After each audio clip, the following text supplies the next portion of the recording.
श्री राधा कृष्णाभ्यानम जयाम सुंदर के सुको लीला विलास को। तुम्हारे सारे पापों और नरकों को हम लोगों ने इस लीला विलास के अंदर झारी में मल लिया। इसी से तो हम जल मर रही हैं। यह मरना ही हमारा जीवन है। नारद का वक्षस्थल पवित्र प्रेम धारा से धुल गया। नारद जी ने गोपालनावन सहित श्री श्री राधा रानी के चरणों की रज लेकर थोड़ी सी तो अपने संपूर्ण अड्डों में लगाई और शेष बची हुई की पोटली बांध ली, विश्वेश्वर की ऐश्वर्य व्याधि के विनाश के लिए। गोपी पदरज के स्पर्श से परमोज्वल तनु होकर जब नारद जी चरण धूले की पोटली को मस्तक पर रखे द्वारका में पधारे, तब द्वारका में आनंद की लहर बह चली। चरणज के अनुपान से श्री कृष्ण ने औषध ली और सहज ही निरामय हो गए। महिषियों का मान बढ़ हो गया। उन्होंने आज प्रत्यक्ष प्रमाण से गोपी प्रेम की अपार अतलस्पर्शी गंभीरता और मधुरिमा को देख लिया और श्री कृष्ण गोपियों की बात छेड़ते ही क्यों तन मन की सुधि भूल जाते हैं, इसका रहस्य भी उनकी समझ में आ गया। धन्य प्रेम योग। 2। एक समय श्री धाम द्वारका में भगवान श्री कृष्ण चंद्र रात्रिकाल में श्री रुक्मिणी सत्यभामा प्रति प्रधान अष्टराज महिषियों के मध्य जयन कर रहे थे। स्वम्रावस्था में आप अकस्मात हाराधे आराधे उच्चारण करते हुए क्रंदन करने लगे। जब अन्य किसी प्रकार प्रभु का क्रंदन नहीं रुका, तब बाध्य होकर महारानी श्री रुक्मिणी देवी ने अपने प्राण वल्लभ को चरण संवाहन पूर्वक जागृत किया। भगवान श्री कृष्ण चंद्र निद्राभर होने पर किंचित लज्जित हुए और उन्होंने अति चतुराई से अपना भाव गोपन कर लिया और पुनः निद्रित हो गए। परंतु इसका रहस्य जानने के लिए महारानियों के हृदय में अत्यंत व्यग्रता उत्पन्न हुई। सब परस्पर कहने लगी, देखो, हम सब मिलकर 16 सहस्र 108 महिषियां हैं और कुछ शील रूप एवं गुण में कोई भी अन्य किसी रमणी से न्यून नहीं है, तथापि हमारे प्राण वल्लभ किसी अन्य रमणी के लिए इतने व्याकुल हैं। यह तो बड़े ही विस्मय की बात है। रात्रि में स्वप्नावस्था में भी जिस रमणी के लिए प्रभु इतने व्याकुल होते हैं, वे रमणी भी न जाने कितनी गुणवती होगी। इस पर श्री रुक्मिणी देवी कहने लगी, हमने सुना है कि वृंदावन में राधाना श्री एक गोप कुमारी है, उसके प्रति हमारे प्राणेश्वर अत्यंत आकृष्ट हैं। इसीलिए रूप लावण्य वैदग्ध्य पूजनेनाभिराम श्री प्राणनाथ हम सबके द्वारा परिसेवित होकर भी उस सर्वचित्ताकर्षक चित्ताकर्षणी के अलौकिक गुणग्राम भूल नहीं सके हैं। श्री सत्यभामा देवी कहने लगी, सब ठीक ही है, तो भी वह एक गोप कन्या के सिवा तो कुछ नहीं, फिर उसके प्रति हमारे प्राणकांत इतने आसक्त क्यों है? अस्तु, जो कुछ भी क्यों ना हो, हमारी सम्मति में तो इस संबंध में रोहिणी माता को पूछने पर ही इसका ठीक ठीक पता लग सकेगा, क्योंकि उन्होंने स्वयं वृंदावन में वास किया है और उस समय की संपूर्ण घटनाओं को वे भली भांति जानती हैं। यह प्रस्ताव सबको रुचा। रात्रि बीती, प्रातः काल हुआ। श्री कृष्णचंद्र प्रातः कृत्य समापन करके राजसभा को पधारे और यथास्मय पुनः अंतःपुर में पधार कर स्नान आदि करके समाधान पूर्वक भोजन करने बैठे। राजभोग सम्मुख आकर उपस्थित हुए। उद्धव आदि सखा वृंद सहित प्रभु ने भोजन किया और आचमन करके किंचित विश्राम पूर्वक पुनः राजसभा को गमन किया। इस अवसर को पाकर महारानियों ने श्री रोहिणी देवी को पूर्व रात्रि की घटना सुनाकर उनसे व्रज वृत्तांत पूछा। माताजी कहने लगी, प्यारी पुत्रियों, यद्यपि मैं रजलीला की अधिकांश घटनाएं जानती हूँ, तथापि माता होकर पुत्र की गुप्त लीलाओं का रहस्य किस प्रकार कह सकती हूँ? यदि रामकृष्ण यह कथा सुन लें तो फिर लज्जा की सीमा न रहेगी। इस पर महिषीगण कहने लगी, माताजी, जिस किसी प्रकार भी हो सके हमें रजलीला की कथा तो आपको अवश्य ही सुनानी होगी। माताजी ने कहा, तब एक उपाय करो, सुभद्रा को द्वार पर पहरे के लिए बैठा दो, किसी को अंदर न आने दे, फिर मैंने संकोच तुम्हारे निकट ब्रजलीला का वर्णन करूंगी। माताजी ने यह कहकर सुभद्रा की ओर देखा और कहा, सुभद्रे, यदि रामकृष्ण आए तो उन्हें भी कदापि भीतर मत आने देना। माताजी का आदेश पालन किया गया। सुभद्रा जो आज्ञा कहकर द्वार रक्षा करने लगी। महिषी वृंद माताजी को चारों ओर से घेर कर बैठ गईं और माताजी ने सुमधुर ब्रजलीला वर्णन करना आरंभ किया। इधर राजसभा में रामकृष्ण दोनों भाई चलनल हो उठे। जब किसी प्रकार भी राजसभा में नहीं ठहर सके, तब उत्कंठित चित होकर अंतःपुर की ओर चल पड़े। आकर देखते हैं कि सुभद्रा देवी द्वार पर खड़ी हैं। उन्होंने सुभद्रा देवी से पूछा, तुम आज यहाँ क्यों खड़ी हो? द्वार छोड़े दो, हम लोग भीतर जाएं। श्रीमती सुभद्रा देवी ने कहा, रोहिणी माँ ने इस समय तुम्हारा अंतःपुर में प्रवेश करना निषेध कर रखा है, अतः तुम लोग अभी भीतर नहीं जा सकोगे। यह सुनकर जब दोनों भाई आश्चर्यान्वित होकर इस निषेध का कारण ढूंढने गए, तब माताजी की वे रहस्यपूर्ण लीलात्मक वार्ता उन्हें सुनाई दी। यह वार्ता श्री वृंदावन चंद्र की परम कल्याणमय, परमतावन, अद्भुत, मजलामय रास विहारात्मक थी। सुनते सुनते दोनों भाइयों के मडल श्रीअर में अद्भुत प्रेम विकार के लक्षण दिखाई देने लगे। क्रमश दोनों ही प्रेमानंद में विज्वल हो गए। अविश्रांत प्रेमाश्रु की मंदाकिनी धारा प्रवाहित होकर दोनों के घंटस्थल एवं वक्षस्थल को प्लावित करने लगी। यह देखकर श्रीमती सुभद्रा देवी भी एक अनिर्वचनीय महाभावावस्था को प्राप्त हो गईं। जिस समय माताजी स्वामिनी श्री वृंदावनेश्वरी की अद्भुत प्रेम वैचित्यावस्था वर्णन करने छगी, उस समय श्री बलराम जी किसी प्रकार भी धैर्य धारण न कर सके। उनके धैर्य का बांध टूट गया। श्री अद में इस प्रकार महाभाव का प्रकाश हुआ कि उनके श्री हस्तपद संकुचित होने लगे, और जब माताजी ने भूत निगूढ़ विलास वर्णन करने लगी तब तो श्री कृष्णचंद्र की भी यही अवस्था हुई। दोनों भाइयों की यह अद्भुत अवस्था देखकर श्रीमती सुभद्रा देवी की भी यही अवस्था हुई।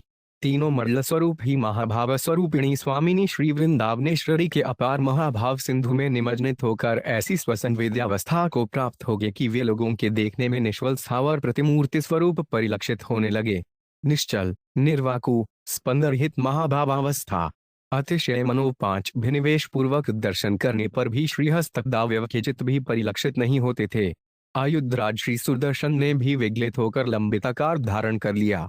इसी समय स्वच्छंद तीन देवर्षि नारद जी भगवद्न के अभिप्राय से श्री धाम द्वारका में उपस्थित हुए। उन्होंने राजसभा में जाकर सुना कि रामकृष्ण दोनों भाई अंतःपुर पधारे हैं। देवर्षि की सर्वत्र अबाध गति तो है ही, अंतःपुर के द्वार पर जाकर उन्हें जो अद्भुत दर्शन हुए उससे देवर्षि स्तंभित हो गए।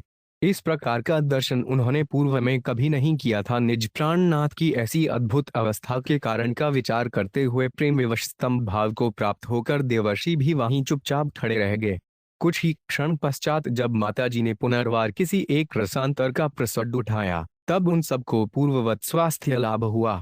सिद्धांततः रसांतर द्वारा रसापति का विदूरित होना संगत ही है। इसी अवसर पर महाभावस्मित देवर्षि नारद जी ने बहुविध स्तुति करना आरंभ कर दिया। करुणा वृणालय श्री भगवान कृष्णचंद्र ने देवर्षि द्वारा स्तुत होकर प्रसन्नता पूर्वक कहा, देवशे, आज बड़े ही आनंदक का अवसर है।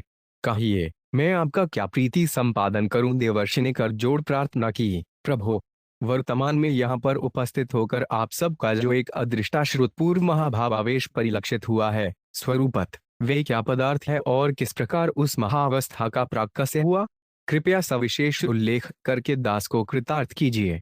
सर्वप्रथम तो सेवा में यही एकांत निवेदन है, भक्तवत्सल श्री भगवान अमंदहास चंद्रिका परिशोभित सुंदर श्रीवदन चंद्रमा से देवर्षि नारद जी के सर्वात्मा को आप्यायित करते हुए इस प्रकार वचनामृत वर्षण करने लगे। देवर्षे, प्रातः तथा मध्याकृत्य समापन पूर्वक जिस समय हम दोनों भाई राजसभा में समासीन थे, उसी समय महेशी गण के द्वारा पूछे जाने पर माता रोहिणी देवी ने महाचित्ताकर्षणी अपार माधुर्यमी ब्रजलीला कथा की अवतारणा की। महामाधुर्य दिखणी व्रजलीला वार्ता का ऐसा प्रभाव है कि हम जहां और जिस अवस्था में भी हों, हमें वहीं से और उसी अवस्था में आकर्षण करके वे कथा स्थल पर खींच लाता है। हम दोनों भाई उसी तरह आकर्षित होकर यहाँ उपस्थित हुए और देखा कि सुभद्रा द्वारपालिका रूप में द्वार पार खड़ी हैं। उत्कंठावश अंतः प्रवेश काम हम दोनों श्री सुभद्रा द्वारा रोके जाने पर प्रवेदा निषेध का कारण ढूंढते रहे। उसी समय श्री माता जी के मुखारविंद विगलित अत्यद्भुत ब्रजलीला माधुरी ने कर्णगत होकर हमारे हृदय विगलित कर दिए। तत्पश्चात जो अवस्था हुई उसका तो आपने प्रत्यक्ष दर्शन किया ही है। मेरी प्राणेश्वरी महाभाव रूपिणी श्री राधा के महाभाव कर तक संपूर्ण भाव से अस्त होने के कारण हम आपका पधारना भी नहीं जान सके। इतना कहकर भगवान ने जब देवर्षि से पुनः वर ग्रहण का अनुरोध किया, तब देवर्षि प्रार्थना करने लगे, भगवान, मैं और किसी वर का प्रार्थी नहीं हूँ। निज जनों के सर्वाभीष्ट प्रदाता चरण युगल में केवल यही प्रार्थना है कि आप चारों की जिस अत्यद्भुत महाभावावेश मूर्ति का मैंने प्रत्यक्ष दर्शन किया है, वे ही भुवन मंडल चारों स्वरूप जन साधारण के नयन गोचरीभूत होकर सर्वदा इस पृथ्वी तल पर विराजमान रहें। माया सनिपात में अस्त जीव समूह एवं प्रभु दर्शन विरह का तर भक्त जन के लिए वे हम महासंजीवन रसायन स्वरूप चतुष्टय सर्वोत्कर्ष स्थित जयुक्त हो करुणायतन भक्तवाछा पूर्णकारी श्री भगवान ने कहा, देवर्षे, इस विषय में मैं पूर्व से ही अपने दो और भक्तों के प्रति भी आपके प्रार्थनानुरूप ही वचनबद्ध हूँ। एक भक्त चूड़ामणि महाराज इंद्रद्युम्न और द्वितीय परम भक्ति स्वरूपिणी श्री विमला देवी। निखिल प्राणी कल्याण हित भक्त चूड़ामणि महाराज इंद्रद्युम्न की घोर तपस्या से प्रसन्न होकर मैं नीलाचल क्षेत्र में दारु ब्रह्म स्वरूप में अवतीर्ण होकर जनसाधारण को दर्शन देने का वर प्रदान कर चुका हूँ तथा महाविद्या स्वरूपिणी श्री विमला देवी द्वारा अनुष्ठित महातपस्या से प्रसन्न होकर उनकी प्राणी मात्र को बिना विचार किए महाप्रसाद वितरण करने की प्रतिज्ञा को उक्त स्वरूप से ही पूर्ण करने की स्वीकृति दे चुका हूँ। अतएव इन तीनों उद्देश्यों की पूर्ति के लिए हम चारों इसी स्वरूप में आगामी कल युग में लवण समुद्र तटवर्ती नीलाचल क्षेत्र में अवतीर्ण होकर प्रकाशमान रहेंगे। सर्वजीव कल्याण व्रत देवर्षि श्री नारद जी ने मनोवांछित वर प्राप्त कर प्रभु चरणारविंद में भक्ति पूर्वक प्रणाम किया और मधुर वीणा से करुणावारिंधी श्री प्रभु के अमृतमय नाम गुणों की माधुरी का गान करते करते यदुच्छागमन किया। श्री रामकृष्ण ने भी माताजी के कथचित संकोच की आशाढ़ता करके उस स्थान से प्रस्थान किया। ये ही मूर्ति चतुष्टय श्री कृष्ण, बलराम, सुभद्रा एवं सुदर्शन रूप से श्री नीलाचल क्षेत्र को विभूषित करके अद्यापि विराजमान है। ब्रज के एक महात्मा 2 एक बार श्री राधा जी अपनी सखियों सहित सिद्धाश्रम नामक तीर्थ में स्नान करने गईं। उसी तीर्थ में भगवान श्री कृष्ण भी अपनी 16,000 रानियों और रुक्मिणी, सत्यभामा आदि 8 पटरानियों सहित पधारे। भगवान की रानियां और पटरानियां भगवान के श्रीमुख से सदा ही श्री राधा जी एवं श्री गोपियों के प्रेम की प्रशंसा सुना करती थीं। आज शुभ अवसर जानकर भगवान की महेशियों ने श्री राधा जी से मिलने की इच्छा प्रकट की और भगवान की आज्ञा लेकर उनके साथ सब श्री राधा जी से मिलने गईं। समस्त सखियों सहित श्री राधा जी को उन सब के दर्शन से बड़ा ही सुख मिला। पश्चात श्री राधा जी ने भगवान की समस्त पटरानियों का बड़ा ही सत्कार किया। बातचीत में उन्होंने कहा, बहनों, चंद्रमा एक होता है परंतु चकोर अनेक होते हैं, सूर्य एक होता है परंतु नेत्र अनेक होते हैं। इसी प्रकार हमारे प्रियतम भगवान श्री कृष्ण एक हैं और हम उनकी भक्ता अनेक हैं। चंद्रो यथे को बहवश्वकोरा, सूर्यो यथे को बहवों दूरेद्य स्थु। श्री कृष्ण चंद्रो भगरवास तथे को भक्ता भगिनियो बहवो वैच। श्री राधा जी के झील, स्वरूप, सौंदर्य, गुण और व्यवहार का महिषियों पर बड़ा ही प्रभाव पड़ा। वे आग्रह करके श्री राधा जी को अपने डेरे पर लाईं और उनका यथासाध्य सबों ने बड़ा ही सत्कार किया। भोजनादि के उपरांत रात को श्री राधा जी को भगवान की आज्ञा से श्री रुक्मिणी जी ने स्वयं दूध पिलाया। अनेक प्रकार प्रेम संलाप होने के अनंतर श्री राधा जी अपने डेरे पर पधार गईं। भगवान अपने शयनागार में लेटे हुए थे। श्री रुक्मिणी जी नित्य नियमानुसार वहां जाकर भगवान के चरण दबाने बैठीं। चरणों के दर्शन करते ही वे आश्चर्य में डूब गईं। उन्होंने देखा भगवान की पूरी चरण स्थल पर फफोले पड़ रहे हैं। श्री रुक्मिणी ने अपनी सबलीनी सब रानियों को बुलाकर भगवान के चरण दिखाए। सभी चकित और स्तंभित रह गईं। भगवान से पूछने का साहस किसी का नहीं। तब श्री भगवान ने आंखें खोलकर सब रानियों के वहां एकत्र होने और यूं चकित रह जाने का कारण पूछा। श्री रुक्मिणी जी ने बड़ी ही नम्रता के साथ पैर के तलवों में फफोलों की बात कहकर भगवान से ऐसा होने का कारण पूछा। भगवान ने पहले तो बात को टाल दिया, परंतु बहुत आग्रह करने पर उन्होंने कहा, देखो, तुम लोगों ने श्री राधा जी को जो दूध पिलाया था वह गर्म अधिक था, इसीलिए मेरे पैर में फफोले पड़ गए। रानियों की समझ हमें बात नहीं आई। उन्होंने पूछा, दूध गर्म था तो उससे श्रीमती जी का मुंह जलता, आपके पैर के फफोलों से उसका क्या संबंध? भगवान ने मुस्कुराते हुए कहा, श्री राधा जी के हृदय की बात ही निराली है। श्री राधिकाया हृदयारविंदे पदारविंदे विराजते में आहर निदांगश्न में पाशबद्धु लवलवार्ध नचटलत्यतीव अद्योष्ण दुग्ध प्रति 5 दाना तो दैश वो छाल कास्ते मंघ्रो छलंती मंदोश्रमेवं हिन दत्तमसे युष्माभिरुष्णतु पे रदतमु। श्री राधिका के हृदय कमल में मेरे चरण अकमल दिन रात प्रेम पाश में बैध्य विराजते हैं। एक क्षण या अर्ध क्षण को भी उस बंधन से छूटकर वे वहां से नहीं हट सकते। तुमने दूध तनिक ठंडा करके नहीं दिया, बहुत गर्म दे दिया और श्री राधा जी उसे तुम्हारा दिया हुआ जानकर पी गईं। दूध हृदय में गया और मेरे चरण उससे जल गए, इसी से फफोले पड़ गए। भगवान के वचन सुनकर श्री रुक्मिणी जी, सत्यभामा जी आदि सभी महारानियों को बड़ा ही आश्चर्य हुआ और वे श्री राधा जी के प्रेम के सामने अपने प्रेम को बहुत ही तुच्छ मानने लगीं। नाद ब्रह्मा मोहन की मुरली नादात्मक कम नाद बीजे श्रेष्ठवस्थितम वंदेत सच्चिदानंद माधवन मुरलीधरम। नाद रूप पर ज्योतिनाद रूपी परो हरि। नाद ही परम ज्योति है और नाद ही स्वयं परमेधर हरि है। नाद अनादि है, जब से सृष्टि है तभी से नाद है। महाप्रलय के बाद सृष्टि के आदि में जब परमात्मा का यह नादात्मक संकल्प होता है कि मैं एक बहुत हो जाऊं, तभी इस अनादि नाद की आदि जागृति होती है। यह नाद ब्रह्म ही जब ब्रह्म का बीज है। वेदों का प्रादुर्भाव इसी नाद से होता है। नाद का उद्भव परमेश्वर की सच्चिदानंदमयी भगवती स्वरूपा झांकती से होता है और इस नाद से ही बिंदु उत्पन्न होता है। यह बिंदु ही प्रणव है और इसी को बीज कहते हैं।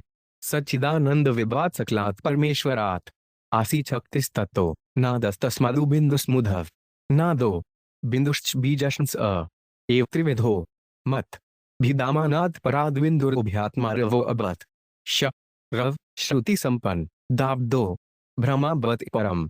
सच्चिदानंद रूप वैभवयुक्त पूर्ण परमेश्वर से उनकी स्वरूपा शक्ति आविर्भूत हुई। उससे नाद प्रकट हुआ और नाद से बिंदु का प्रादुर्भाव हुआ। वही बिंदु नाद, बिंदु तथा बीज रूप से तीन प्रकार का माना गया है। बीज रूप बिंदु जब भेद को प्राप्त हुआ तब उससे अव्यक्त और व्यक्त प्रकार के दाब प्रकट हुए।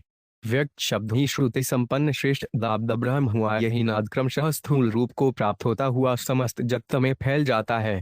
पांच भूतों में सबसे पहले महाभूत आकाश का गुण शब्द है। यह नाद का ही एक रूप है। आदि नाद रूप बीज से ही पश्चात तत्व की उत्पत्ति मानी गई है। इस स्थूल नाद की उत्पत्ति अग्नि और प्राण के संयोग से होती है। त्रहम ग्रंथ में प्राण रहता है। इस प्राण को अग्नि प्रेरणा करती है। अग्नि में यह प्रेरणा आत्मा से प्रेरित चित्त के द्वारा होती है। तब प्राण वायु अग्नि से प्रेरित होकर नाद को उत्पन्न करता है। यह नाद नाभि में अति सूक्ष्म, हृदय में सूक्ष्म, कंठ में पुष्ट, मस्तक में अपुष्ट और वदन में कृत्रिम रूप से आकार धारण करता है। कहते हैं कि नकार प्राण है और दकार वहन है और प्राण तथा वह के संयोग से उत्पन्न होने के कारण ही इसको नाद कहते हैं। योगी लोग इसी नाद की उपासना करके ब्रह्म को प्राप्त किया करते हैं। हठ योग शास्त्रों में इसका बड़ा विस्तार है। मुक्तासन और शांभवी मुद्रा के साथ इस नाद का अभ्यास किया जाता है। इस नाद साधना से सब प्रकार की सिद्धियां मिलती हैं। अनाहत नाद योगियों का परम ध्येय है। शास्त्रों में नाद को धर्म, अर्थ, काम, मोक्ष चारों पुरुषार्थों की सिद्धि का एक साधन माना है। नाद के बिना जगत का कोई भी कार्य नहीं चल सकता। पाग्य भौतिक जगत में आकाश सर्वप्रधान है और आकाश का प्राण नाद ही है। इसी से जगत को नादात्मक कहते हैं। नाद का महात्म्य अपार है।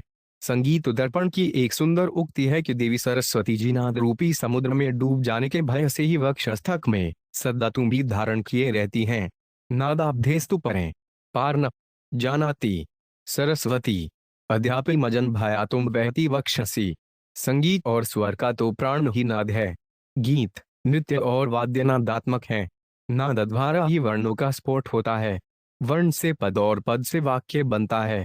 इस प्रकार समस्त जगत ही नादात्मक है। यह नाद मूलतः परमात्मा का ही स्वरूप है। जब भगवान लीला धाम में अवतीर्ण होते हैं तब उनके दिव्य विग्रह में जितनी कुछ वस्तुएं होती हैं सभी दिव्य सच्चिदानंदमयी भगवत स्वरूपा होती हैं। इसी से अवतार विग्रह की वाणी में इतना माधुर्य होता है कि उसको सुनते सुनते चित्त कभी अघाता ही नहीं और यह सोचता है कि लाखों करोड़ों कानों से यह मधुर ध्वनि सुनने को मिले तब भी तृप्ति होनी कठिन है। चिदानंदमय श्री कृष्ण स्वरूप में तो इस नाद का भी पूर्ण अवतार हुआ था। श्याम सुंदर की सच्चिदानंदमयी मुरली का मधुर निनाद ही यह नादावतार था। इसी से उस मुरली निनाद ने प्रेमय ब्रजधाम में जड़ को चेतन और चेतना को जड़ बना दिया। मोहन के वेणु निनाद ने वृंदावन के प्रत्येक आबाल वृद्ध में, प्रत्येक पशु पक्षी में, स्थावर जंगम में, पत्र पत्र में, कण कण में और अणु अणु में प्रेमानंद भर दिया। उस वंशी नाद को सुनकर विमानों पर चढ़ी हुई सुरबालाओं के धैर्य का बंधन छूट गया। वे सहसा मुग्ध हो गईं। उनकी कब्रियों में खून से हुए नंदन कानन के कमनीय कुसुम हठात वहां से खिसक कर मर्त्य भूमि पर गिर पड़े। गंधर्व कन्याएं संगीत भूलकर मतवाली सी झूमने लगीं। ऋषि, मुनि, तपस्वी, परमहंस योगियों की ब्रह्म समाधि भंग हो गई। बरबस उनका मन वीणा स्वर से विमोहित मृग की भांति मूली ध्वनि में निमग्न हो गया। सुधाकर की चाल बंद हो गई। श्री कृष्ण के उस वेणु विनिर्गत ब्रह्मनादामृत का पान करने के लिए बछड़ों ने स्तनों को खींचना छोड़कर केवल उन्हें मुंह में ही रहने दिया। गौ चरना भूल गईं। सुरम्य वृंदारण्य के विहंगों ने मधुर का कीका त्याग करके वंशी ध्वनि से झरने वाले अनिर्वचनीय आनंदक का उपभोग करने के लिए आंखें मूंद लीं और श्रवण पात्रों का मुख सुधा धारा के प्रवाह में लगा दिया। सिंह मृगादि वंचर प्राणी भय और हिंसा भुलाकर मुरली नोहरा को चारों ओर से घेर कर खड़े हो गए और कान तथा आंखों को अतृप्त बोध करने लगे।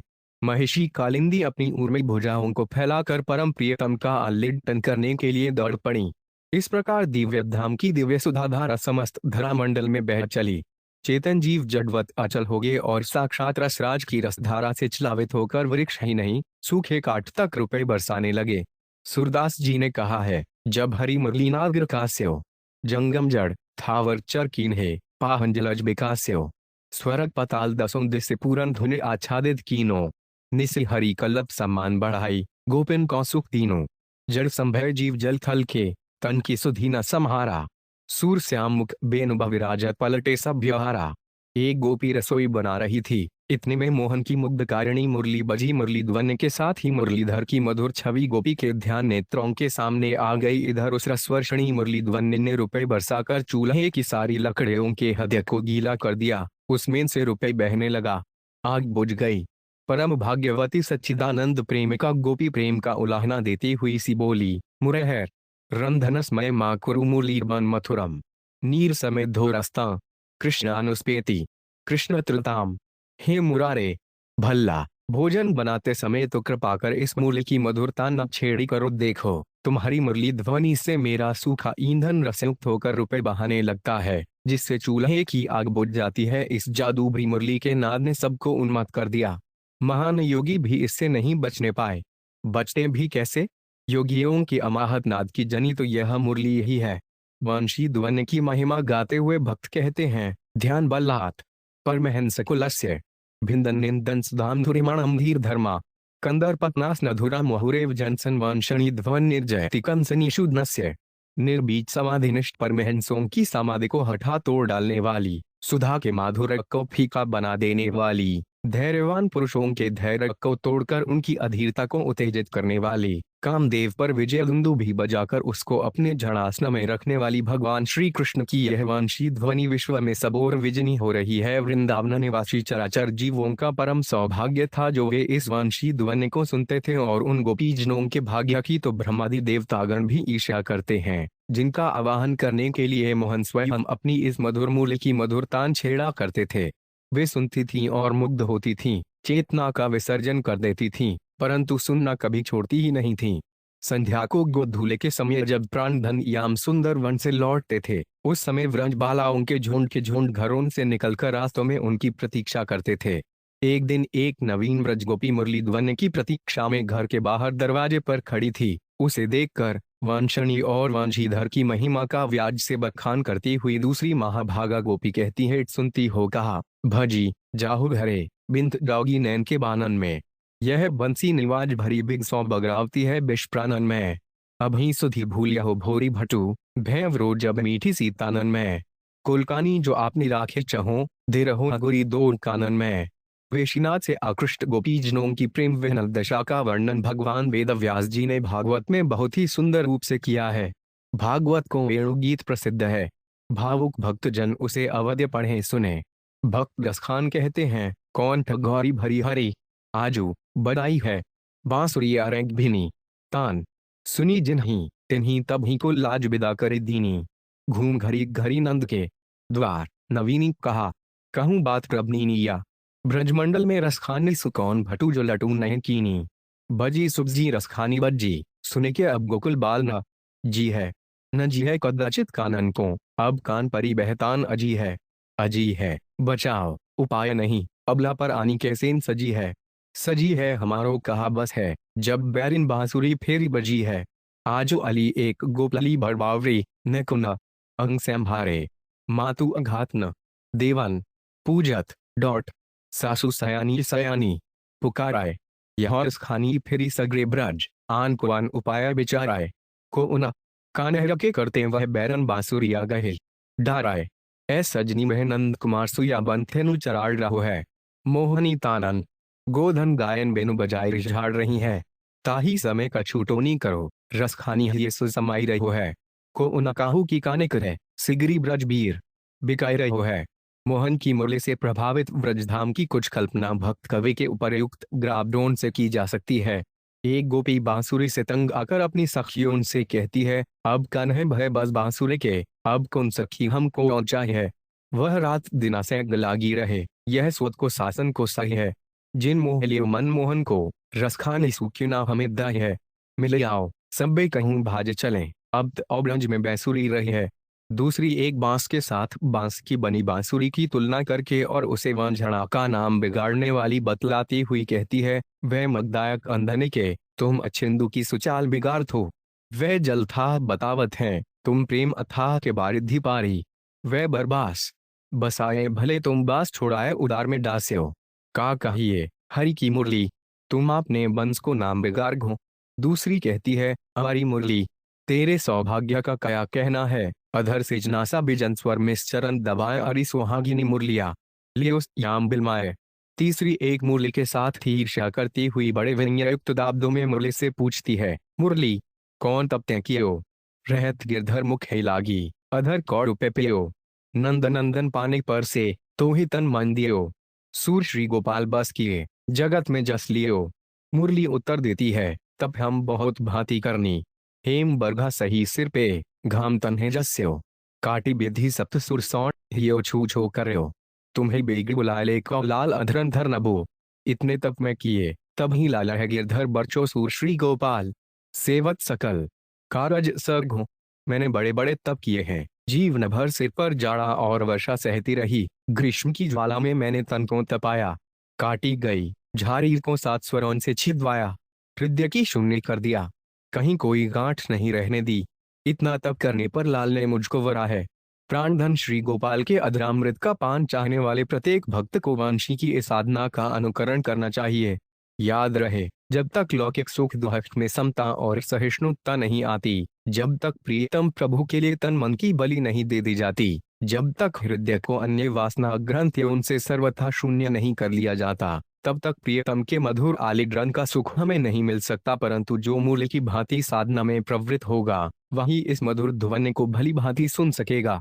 वृंदावन के प्रातः स्मरणीय भगवत सखा और अंतस्वादक्ति श्री गोपीजन अपने को इस मुरली की साधना में सिद्ध करके ही मुरली की ध्वनि की सुन पाए थे।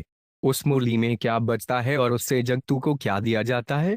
इसका उत्तर है कि वादिनी सुधा का अनिर्वचनीय आनंद ही इस मधुर ध्वनि के द्वारा सबको दिया जाता है। कल वाम दुषा मनोहरम, इस कल बदामृत वेणुगीत सिटली पद की सिद्धि होती है। कल कच्छ, इसमें वाम दुकु यानी चतुर्थ स्वर इकार संयुक्त करने पर क्ली बनता है।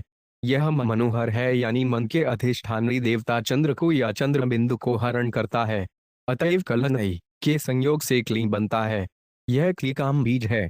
मुरली ध्वनि ही काम बीज है। यह काम भगवत काम है, अतएव साक्षात भगवत स्वरूप ही है। व्रजधाम के काम बीजी मनमथ मदन मोहन तप वैराग्य युक्त अधिकार संपन्न अपने भक्त साधकों में इस काम बीज को वितरण कर उन्हें अपनी ओर खींच लेते हैं। उनसे सर्वस्व का मोह छुड़ाकर, उनका सब कुछ भुलाकर उन्हें सहसा आकर्षित कर देते हैं।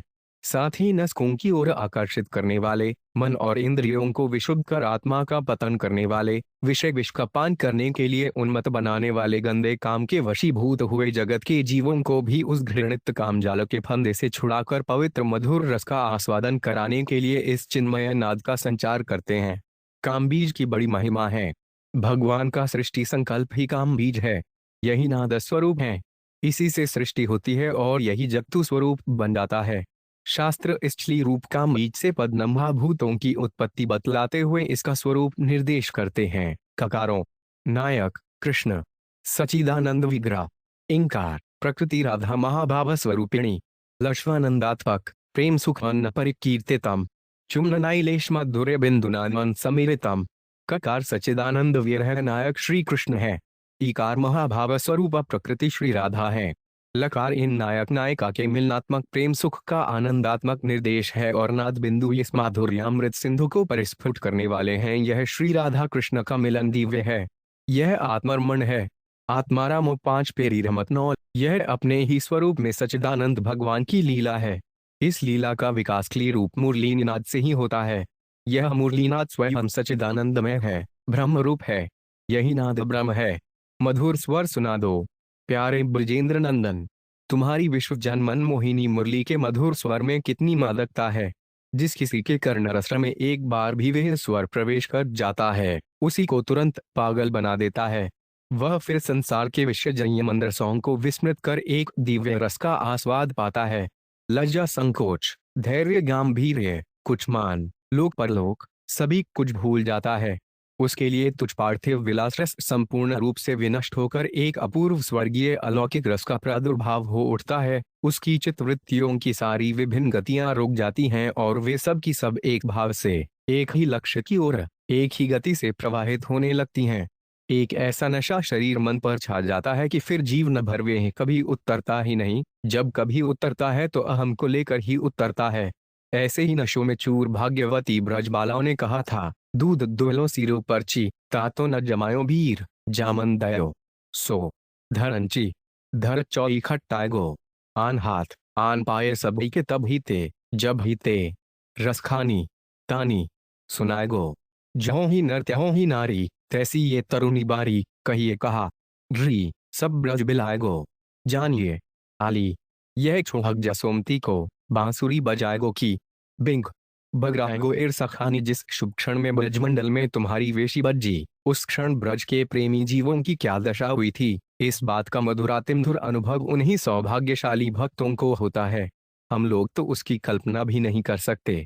पर सुनते हैं कि तुम्हारी उस वंशी ध्वनि ने जड़ को चेतन और चेतना को जड़ बना दिया था, सारे कामियों को विशुद्ध प्रेमी बना दिया था।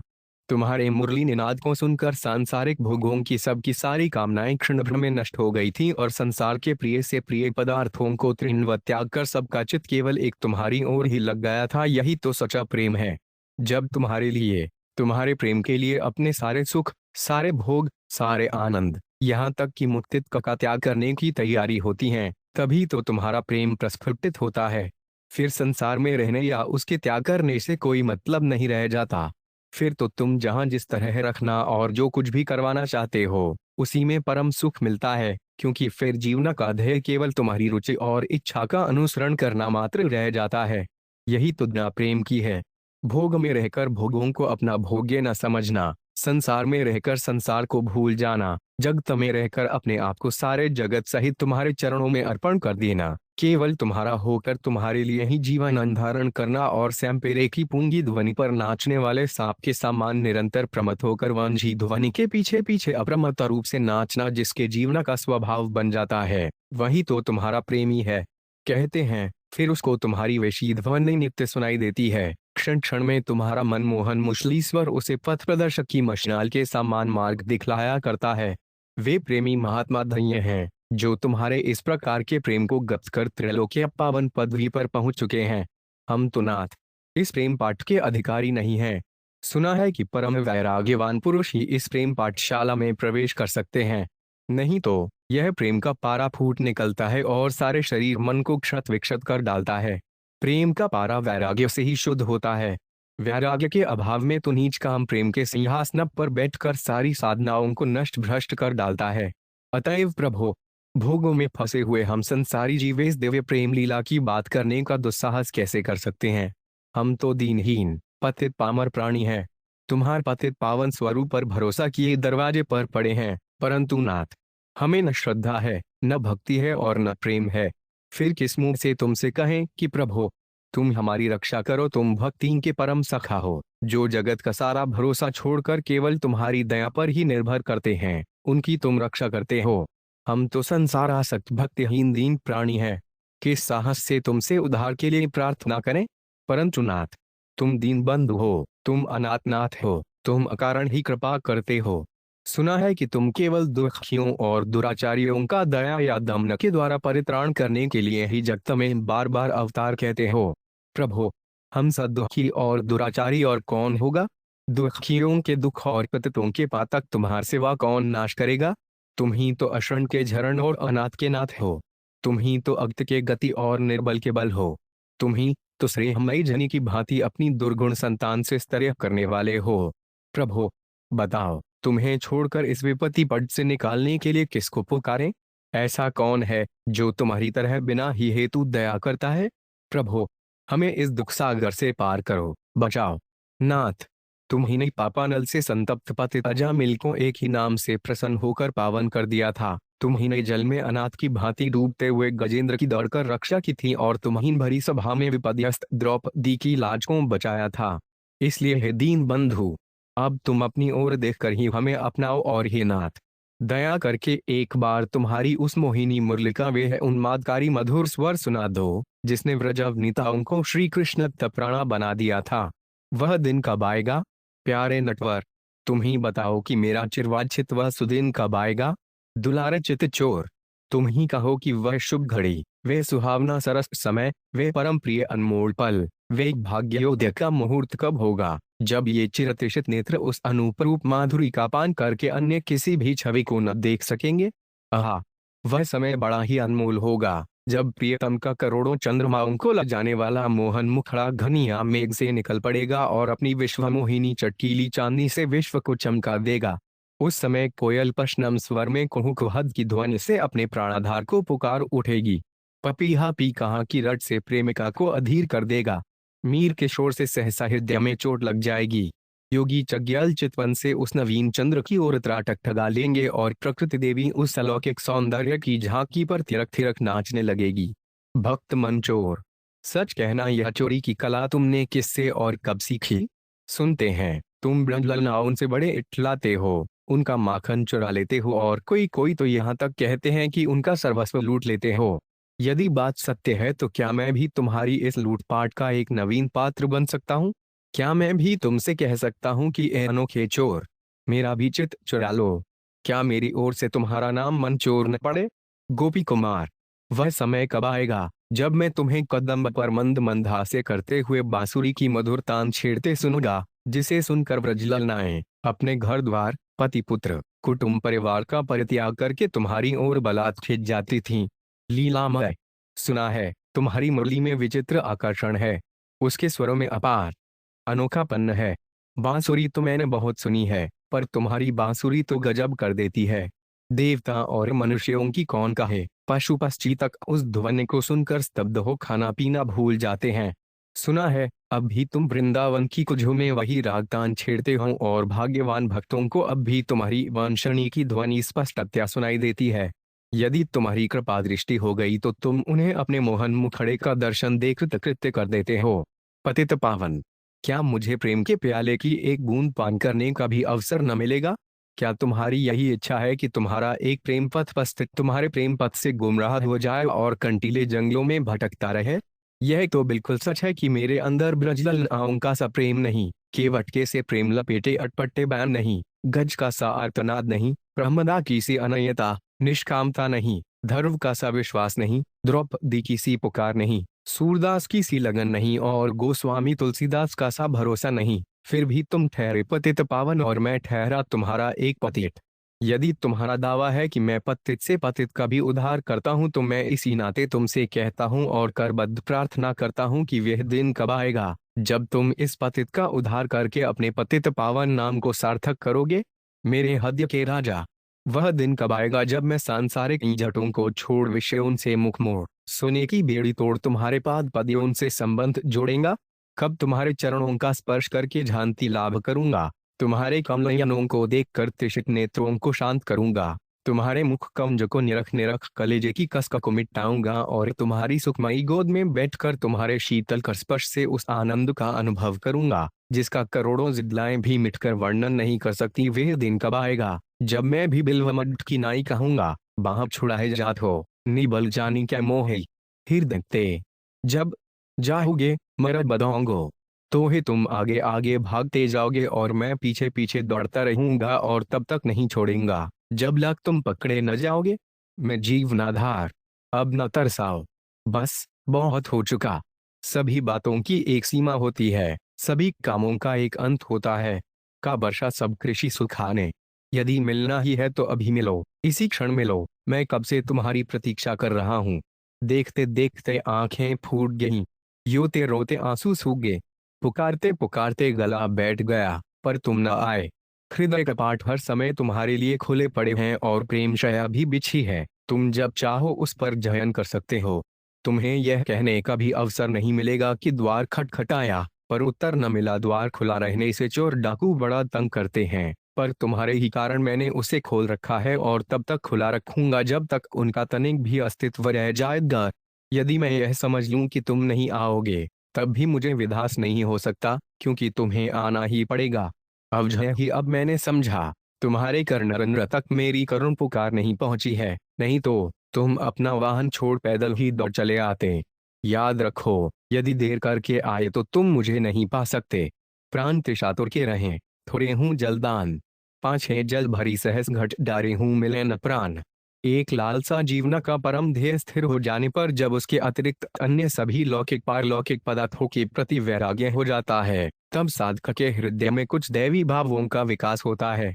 उसका अंतःकरण शुद्ध सात्विक बनता जाता है, इंद्रियां वशमय हो जाती हैं, मन विषयों से हटकर भगवान में एकाग्र होता है, सुख दुख जीतोष्ण का सहन सहज में ही हो जाता है, संसार के कार्यों से उपरांता होने लगती है, परमात्मा और उसकी प्राप्ति के साधनों में तथा संत शास्त्रों की वाणी में परम श्रद्धा हो जाती है। परमात्मा को छोड़कर दूसरे किसी पदार्थ से मेरी तृप्ति होगी या मुझे परम सुख मिलेगा, यह शांता सर्वथा मिटकर चित्त का समाधान हो जाता है। फिर उसे एक परमात्मा के सिवा अन्य कुछ भी अच्छा नहीं लगता। उसकी सारी क्रियाएं केवल परमात्मा की प्राप्ति के लिए होती हैं। वह सब कुछ छोड़कर एक परमात्मा को ही चाहता है।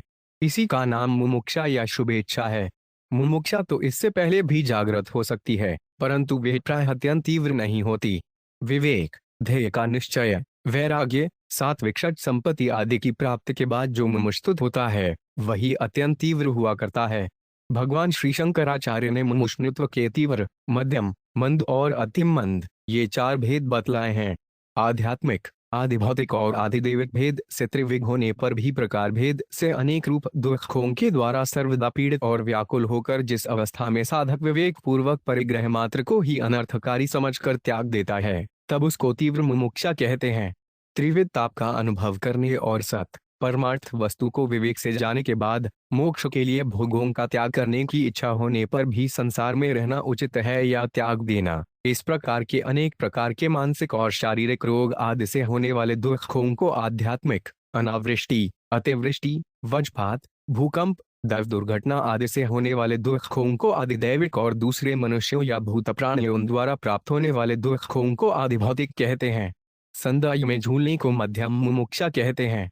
मोक्ष के लिए इच्छा होने पर भी यह समझना कि अभी बहुत समय है, इतनी जल्दी क्या पड़ी है, संसार के कामों को करें, भोग लें, आगे चलकर मुक्त के लिए भी उपाय करेंगे। इस प्रकार की बुद्धि को मंद मुमुक्षा कहते हैं। और जैसे किसी राह चलते मनुष्य को अकस्मात रास्ते में बहुमूल्य मणि पड़ी दिखाई दी और उसने उसको उठा लिया, वैसे ही संसार के सुख भोगते भोगते ही भाग्यवत कभी मोक्ष मिल जाएगा तो मणि पाने वाले पथिक की भांति मैं भी धन्य हो जाऊंगा। इस प्रकार की मूर्ति वालों की बुद्धि को अतिमंद मुमुक्षा कहते हैं। बहुजन्म व्यापी तपस्या और श्री भगवान की उपासना के प्रभाव से हृदय के सारे पाप नष्ट होने से भगवान की प्राप्ति के लिए तीव्र इच्छा उत्पन्न होती है। तीव्र इच्छा उत्पन्न होने पर मनुष्य को इसी जीवन में भगवान की प्राप्ति हो जाती है। यस्तु तीव्र मुमुक्षु स्यात् सजीवनेव मुच्यते। इस तीव्र शुभेच्छा के उदय होने पर उसे दूसरी कोई भी बात नहीं सुहाती। जिस उपाय से उसे अपने प्यारे का मिलन संभव दिखता है, वे लोग परलोक किसी की कुछ भी परवाह न करके उसी उपाय में छक जाता है। प्रियत मिलन की उत्कंठा उसे उन्मत्त बना देती है। प्रिय की प्राप्ति के लिए वह तन मन धन धर्म कर्म सभी का उत्सर्ग करने को प्रस्तुत रहता है। प्रियतम की तुलना में उसकी दृष्टि से सभी कुछ तुच्छ हो जाता है। वह अपने आप को प्रिय मिलने इच्छा पर न्योछावर कर डालता है। ऐसे भक्तों का वर्णन करते हुए सत्पुरुष कहते हैं, प्रियतम से मिलने को जिसके प्राण कर रहे हाहाकार, गिनता नहीं मार की कुछ भी दूरी को वह किसी प्रकार नहीं ताकता। खिंचे तू भी जात जात बाधा विजलनों की और दौड़ छूटता, जहां बजाते मधुर बंसरी नंद किशोर। प्रियतम के लिए प्राणों को तो हथेली पर लिए घूमते हैं ऐसे प्रेमी साधक। उनके प्राणों की संपूर्ण व्याकुलता अनादिकाल से लेकर अब तक की समस्त इच्छाएं उस एक ही प्रियतम को अपना लक्ष्य बना छेड़ती हैं। प्रियतम को शीघ्र पाने के लिए उसके प्राण उड़ने लगते हैं। एक सज्जन ने कहा है कि जैसे बांध के टूट जाने पर जलावना का प्रवाह बड़े वेग से बहकर सारे प्रांत के गांवों को बहा ले जाता है, वैसे ही विषय तृष्णा का बांध टूट जाने पर श्रावों में भगवत प्रेम के जिस प्रबल उन्मत्त वेग का संचार होता है, वे सारे बंधनों को बला तत्काल ही तोड़ डालता है। प्रण के अभिसार में दौड़ने वाली प्रणिनी की तरह उसे रोकने में किसी भी संसारिक प्रलोभन की प्रबल झांकती समर्थ नहीं होती। उस समय वह होता है अनंत का यात्री, अनंत परमानंद सिंधु संगम का पूर्ण प्रयासी। घर परिवार सबका मोह छोड़कर सब ओर से मन मोड़कर वह कहता है, बन बन फिरना बेहतर हमको, रतन भवन नहीं भावे है। लता तले पड़ रहने में सुख, ना हिंसे सुहावे है। सुना कर धर शीस भला, अति तकिया ख्याल न आवे है। ललित किशोरी नाम हरि का जपी जपी मन सचु पावे है। अब बिलेम जमई करो लाडिली, कृपा दृष्टि दुखेरो। जमुना पुल्लिन गलेन गै बर की, बिचरूं सांझे सब बेरो। निसी दिन निरखो जुगल माधुरी, रसिकंते भट्ट भेराव। ललित किशोरी तन मन अकुल श्रीवन चहट, बसेरो एक नंद नंदन प्यारे ब्रजचंद्र की झांक की निरखने के सिवा उसके मन में फिर कोई लालसा ही नहीं रह जाती। वह अधीर होकर अपनी लालसा प्रकट करता है, प्लस एक लालसा मन में धारूं। चार बेसी बट कालंदी तट नटनागर नित्य निहासू, मुरली तान मनोहर सुन्नी सुने तनु सुधी सकल बिसारों छिन छिन नरखे झलक अंग अंग निपुल के तन मनवास। रिझूं स्पा मनाई गाई गुन गुजमाल गल डासू, परमानंद भूले सगरी जग श्याम ही श्याम पुकारूं। बस यही तीव्रतम शुभेच्छा है, प्रियतम से प्रार्थना। मनमोहन मेरे मन को अपनी माधुरी से मोह लो। मेरे मन में जो मान यश और विषय सुख की इच्छा रूपी आग जल रही है, इसे तुम ही अपने कृपा वारिस से बुझा दो। प्रभो मैं केवल तुम्हीं को चाहूं, केवल तुम्हीं को अपना सर्वस्व समझ। तुम ही मेरे प्राणाधार और प्राण हो, तुम ही में आत्मा और परमात्मा हो। इस बात को जानकर मैं केवल तुम्हीं से प्रेम करूं। तुम्हारे इस प्रेम प्रवाह में मेरा अपना मानना हुआ धन जन मान मोह सब बह जाए, तुम्हारे प्रेम सागर में सब कुछ डूब जाए। मैं केवल तुम्हारी ही झांकी करता रहूं, ऐसा सौभाग्य दे दो मेरे प्रियतम। फिर सारे जगत में मुझको तुम ही दिखाई पड़ने लगो, सारा जगत तुम ही हो जाओ मैं सब में, सब और सदा सर्वदा तुम ही को देख सब तुम्हारे ही स्वरूप में परिणत हो जाए। आहा वह दिन कैसा सुदिन होगा, वह घड़ी कैसी शुभ घड़ी होगी, वह क्षण कैसा मधुर क्षण होगा और वह स्थिति कैसी आनंदमयी होगी। जब ऐसा हो जाएगा तब इस जगत में मेरे लिए कोई पराया नहीं रहेगा। तब मेरे मन के राग द्वेष वैर विरोध सुख दुख आदि सारे द्वंद्व मिट जाएंगे और मुझे सब और विशुद्ध प्रेम, सब और अपार आनंद, सब और अनंत शांति और सब और सौंदर्य माधुर्य भरी तुम्हारी मनमोहिनी मूर्ति दिखानी देगी। मेरी साधना सफल हो जाएगी, मैं निहाल हो जाऊंगा, क्योंकि उस समय मैं और तुम, बस हम दो ही रह जाएंगे। मैं तुम्हारी मनमानी सेवा करूंगा और तुम उस सेवा को स्वीकार कर मेरी सेवा करोगे। सभी बातें मेरे मन की होंगी। नहीं तब मेरा मन भी तो मेरा नहीं रहेगा, वे तो तुम्हारे ही सन की छाया बन जाएगा। अतः सब तुम्हारे ही मन की होगी। तुम जब तक अपने महान संकल्प से मुझे यूं अरुण रखकर मुझसे खेलोगे, तब तक मैं परम धन्य और परम सुखी बना तुम्हारे साथ तुम्हारी रुचि के अनुसार खेलता रहूंगा। और तुम जिस क्षण अपने संकल्प को छोड़कर अपने उस खेल को समेटकर मुझे आलिंगन करना चाहोगे, उसी क्षण मैं तुम्हारे विशाल हृदय में समा जाऊंगा। यह खेल भी कैसा मधुर होगा मेरे मधुरिमा मोहन। मेरा यह सुख स्वप्न सच्चा कर दो मेरे सनातन स्वामी। प्यारे कन्हैया प्यारे कन्हैया, तेरी ही पलकों के इशारे पर मुनि मन मोहिनी महामाया नटी थिरक थिरक कर नाच रही है। तेरे ही संकेत से महान देव रुद्र अखंड तांडव नृत्य करते हैं। तुझे ही रिझाने के लिए हाथ में वीणा लिए सदानंदी नारद मतवाला नाच नाच रहे हैं। तेरी ही प्रसन्नता के लिए व्यास वाल्मीकि और शुक सनकादि घूम घूम कर और झूम झूम कर तेरा गुणगान करते रहते हैं। तेरा रूप तो बड़ा ही अनोखा है। जब तेरी वह रूप माधुरी स्वयं तुझी को पागल बनाए डालती है, तब ज्ञानी महात्मा संत साधु और प्रेमी भक्तों के उस पर लोक परलोक निछावर कर देने में तो आश्चर्य ही क्या है। आनंद का तो तू अनंत असीम सागर है। तेरे आनंद के किसी एक क्षुद्र कण को पाकर ही बड़े बड़े विद्वान और तपस्वी लोग अपने जीवन को सार्थक समझते हैं। आहा अनिर्वचनीय प्रेम का तो तू अचिंत्य स्वरूप है। तुझ प्रेम स्वरूप के एक छोटे से परमाणु ने ही संसार के समस्त जनी हृदयों में, समग्र शुद्ध प्रेमी प्रेमिकाओं के अंतर में, संपूर्ण मित्र अंतस्थलों में और विश्व के अखिल प्रिय पदार्थों में प्रविष्ट होकर जगत को रसमय बना रखा है। ज्ञान का अनंत स्रोत तो तेरे उन चरण कमलों के हृदय कणों से प्रवाहित होता है। इसी से बड़े बड़े संत महात्मा तेरी चरण धूले के लिए तरसते रहते हैं। किसमें सामर्थ्य है जो तुझ सर्वथा निर्गुण के अनंत दिव्य गुणों की था पाले।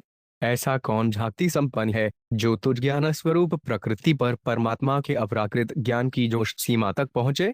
किसमें ऐसी डाकती है जो तुझ रूप की विश्व विमोहिनी नित्य रूप छटा का सर्वथा साक्षात्कार करके उसका यथार्थ वर्णन कर सके। कौन ऐसा सच्चा प्रेमी है जो तुझ अपार अलौकिक प्रेमार्णव में प्रवेश करके उसके अतल तच में सदा के लिए डूबे बिना रह जाए।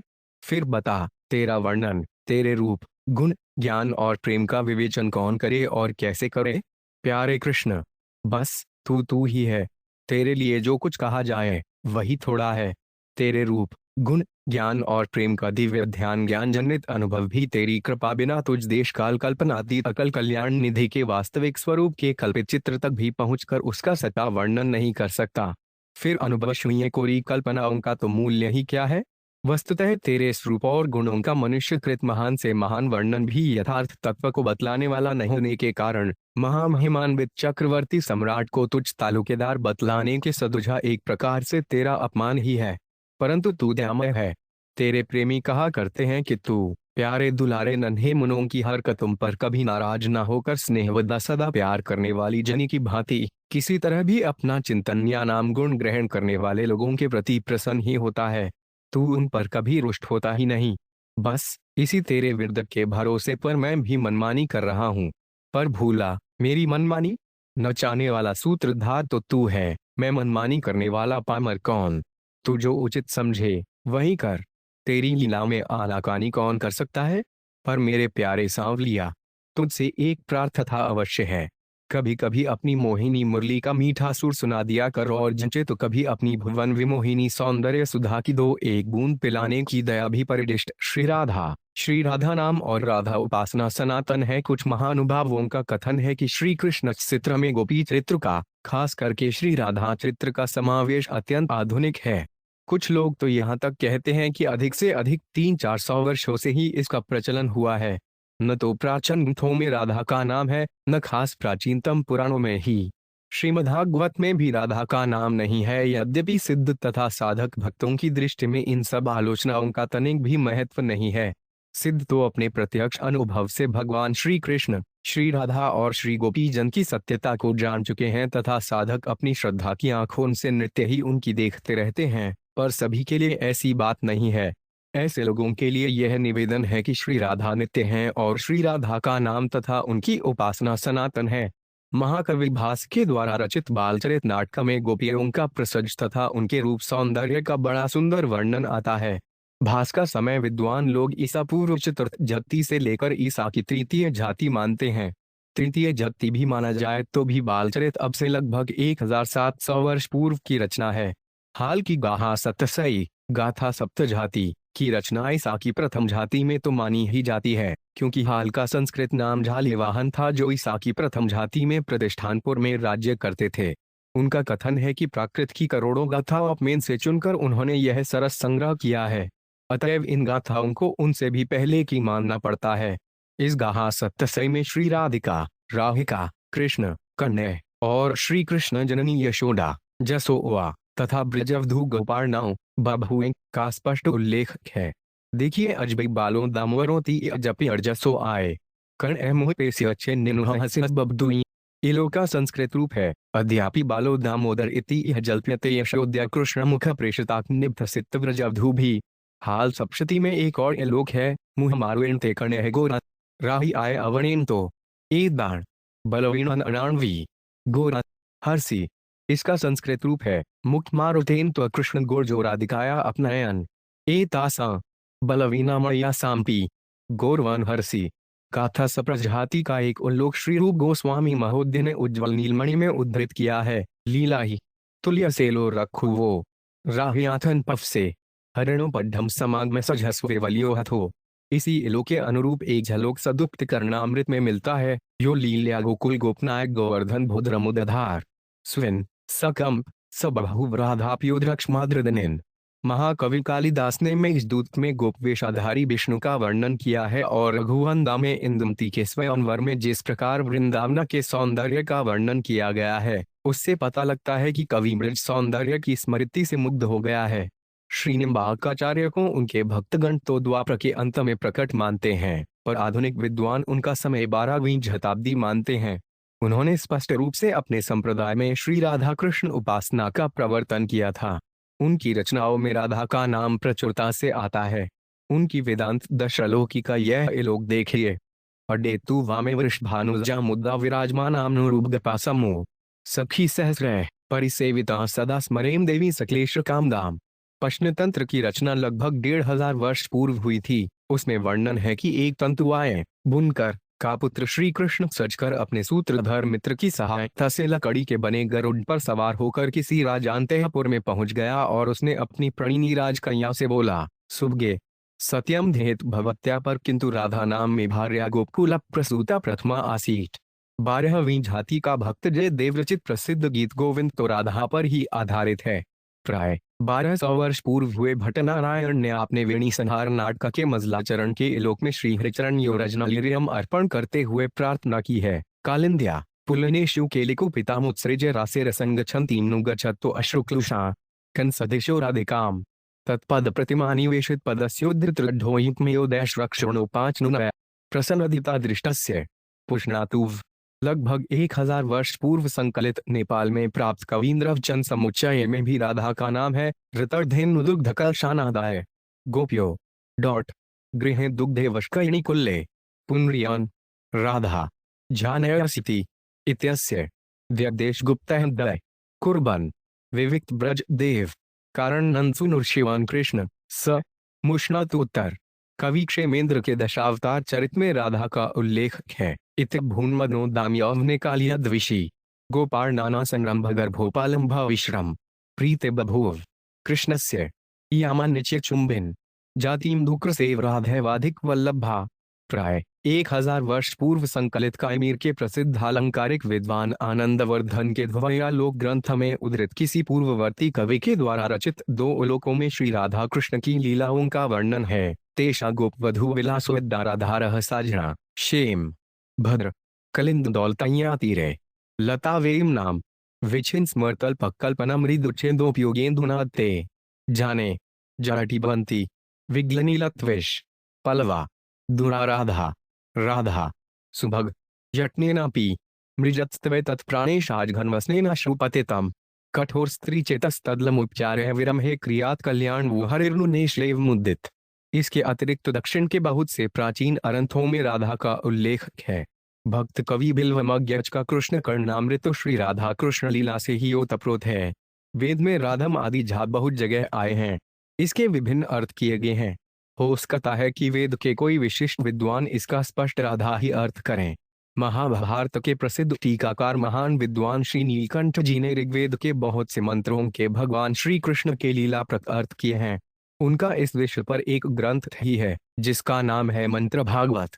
इसमें नीलकंठ जी ने निम्नलिखित मंत्र में राधा के दर्शन किए हैं। मंत्र है अतारीशुर भर्ता गव्यव संभक्त विप्र सुमती नदी नाम प्रपिनन वद्वभिष्यंति सुराधा आवक्षाणा प्रणध्वयात जीभम कृषेद 3:33-12। राधा जी गोपाजना होंगे सर्वोपरि महत्व रखती हैं, इसलिए यहाँ उन्हें सुराधा कहा गया है। इस मंत्र का नीलकंठ जी कृत अर्थ मंत्र भागवत में देखना चाहिए। यह यंत्र खेमराज श्री कृष्णदास के वेंकटेश्वर प्रेस बंबई से प्रकाशित है। इसके अतिरिक्त परिदिष्टा के नाम से निम्नलिखित श्रुति निम्बार्क संप्रदाय के उदुम्बर संहिता वेदांतरल मजुषा सिद्धांतरल आदि अरंथों में तथा श्री श्रीजीव गोस्वामी के प्रसिद्ध ग्रंथ श्री कृष्ण संदर्भ अनुच्छेद 189 में उद्धृत की हुई मिलती है। राध्या माधवो देवो माधवेन च राधिका विश्वाजते जनेषु यो भेदी पर्यति सम्मुक्त स्यान संस्कृते अर्थात भगवान श्री माधव श्री राधा के साथ और श्री राधा श्री माधव के साथ सुशोभित रहती हैं। मनुष्यों में जो कोई इनमें अंतर देखता है वह संसार से मुक्त नहीं होता। वैष्णव दार्शनिक श्री बलदेव विद्याभूषण ने अपने प्रमेय अलावली नामक ग्रंथ 1:15 में अधर्ववेदीय पुरुष बोधिनी श्रुति का यह मंत्रांश उद्धृत किया है। गोकुलाखे माधुर मंडले द्वैपाश्चे चंद्रावली राधिका च यस्या अंक लक्ष्मी दुर्गादिका दाक्ति। कई उपनिषदों में राधा के नाम और प्रसिद्ध हैं। भगवान शंकराचार्य, जिनको संप्रदाय मत से ईसा पूर्व 4वीं शताब्दी में अवतरित मानते हैं, अपने यमुनाष्टक में कहते हैं, विधेहि तस्य राधिका द्वाद्घ्रपड्जे रतिम। हे यमुने, राधिका वल्लभ के चरणकमल में रति प्रदान कीजिए। श्रीमद्भागवत में और विष्णु पुराण में भी प्रच्छन्न रूप से राधा का उल्लेख है। इसके सिवा पद्म पुराण, ब्रह्मवैवर्त पुराण, भविष्यत पुराण, श्रीमद्देवी भागवत, मत्स्य पुराण, आदि पुराण, वायु पुराण, वराह पुराण, नारदीय पुराण, गर्ग संहिता, सनत कुमार संहिता, नारदपाजरात्र, राधा तंत्र आदि अनेकों ग्रंथों में राधा महिमा को स्पष्ट उल्लेख है। इससे यह कहना सर्वथा श्रम है कि राधा कथा का समावेश या राधा नाम का प्रचार 300-400 वर्ष से ही हुआ है। उपरयुक्त प्रमाण भक्त प्रेमियों के लिए नहीं दिए गए हैं, वे तो झाड़ाशील बुद्धिवादी पुरुषों की झाड़ा निवृत्ति के लिए हैं। पर संदेहवादी पुरुषों का संदेह इससे पूर्णतया निवृत्त हो ही जाएगा, यह नहीं कहा जा सकता। हाँ, संदेहवादी पुरुषों के तर्क से श्रद्धालु लोग श्रम में न पड़ जाएं, इसमें यह विवेचन सहायक हो सकता है। वृंदावनवास के लिए स्थिर मन की आवश्यकता महापुरुषों के दिव्य भाव श्री गौड़ेन्द्र संप्रदाय के विश्वविख्यात आचार्य श्री रूप गोस्वामी महाराज श्री वृंदावन में एक निर्जन स्थान में वृक्ष की छाया में बैठे ग्रंथ लिख रहे थे। गर्मी के दिन थे, अतः उनके भतीजे और शिष्य महान विद्वान युवक श्रीजीव गोस्वामी एक ओर बैठे श्री गुरुदेव के पसीने से भरे बदन पर पंखा झल रहे थे। श्री रूप गोस्वामी के आदर्श स्वभाव, सौंदर्य और माधुर्य ने सभी का चित्त खींच लिया था। उनके दर्शनार्थ आने वाले लोगों का तांता बैठा रहता था। एक बहुत बड़े विद्वान उनके दर्शनार्थ आए और श्री रूप जी के द्वारा रचित भक्तिरसामृत ग्रंथ के मजलाचरण का एलोक पढ़कर बोले, इसमें कुछ भूल है, मैं उसका संशोधन कर दूंगा। इतना कहकर वे श्री यमुना स्नान को चले गए। श्री जीव को एक अपरिचित आगंतुक के द्वारा गुरुदेव के एलोक में भूल निकालने की बात सुनकर कुछ क्षोभ हो गया। उनसे यह बात सही नहीं गई। वे भी उसी समय जल लाने के निमित्त से यमुना तट पर जा पहुंचे। वहां वे पंडित जी थे ही। उनसे मर्दलाचरण के एलोक की चर्चा छेड़ दी और पंडित जी से उनके संदेह की सारी बातें भली भांति पूछकर अपनी प्रगाढ़ विद्वत्ता के द्वारा उनके समस्त संदेहों को दूर कर दिया। उन्हें मानना पड़ा कि एलोक में भूल नहीं थी।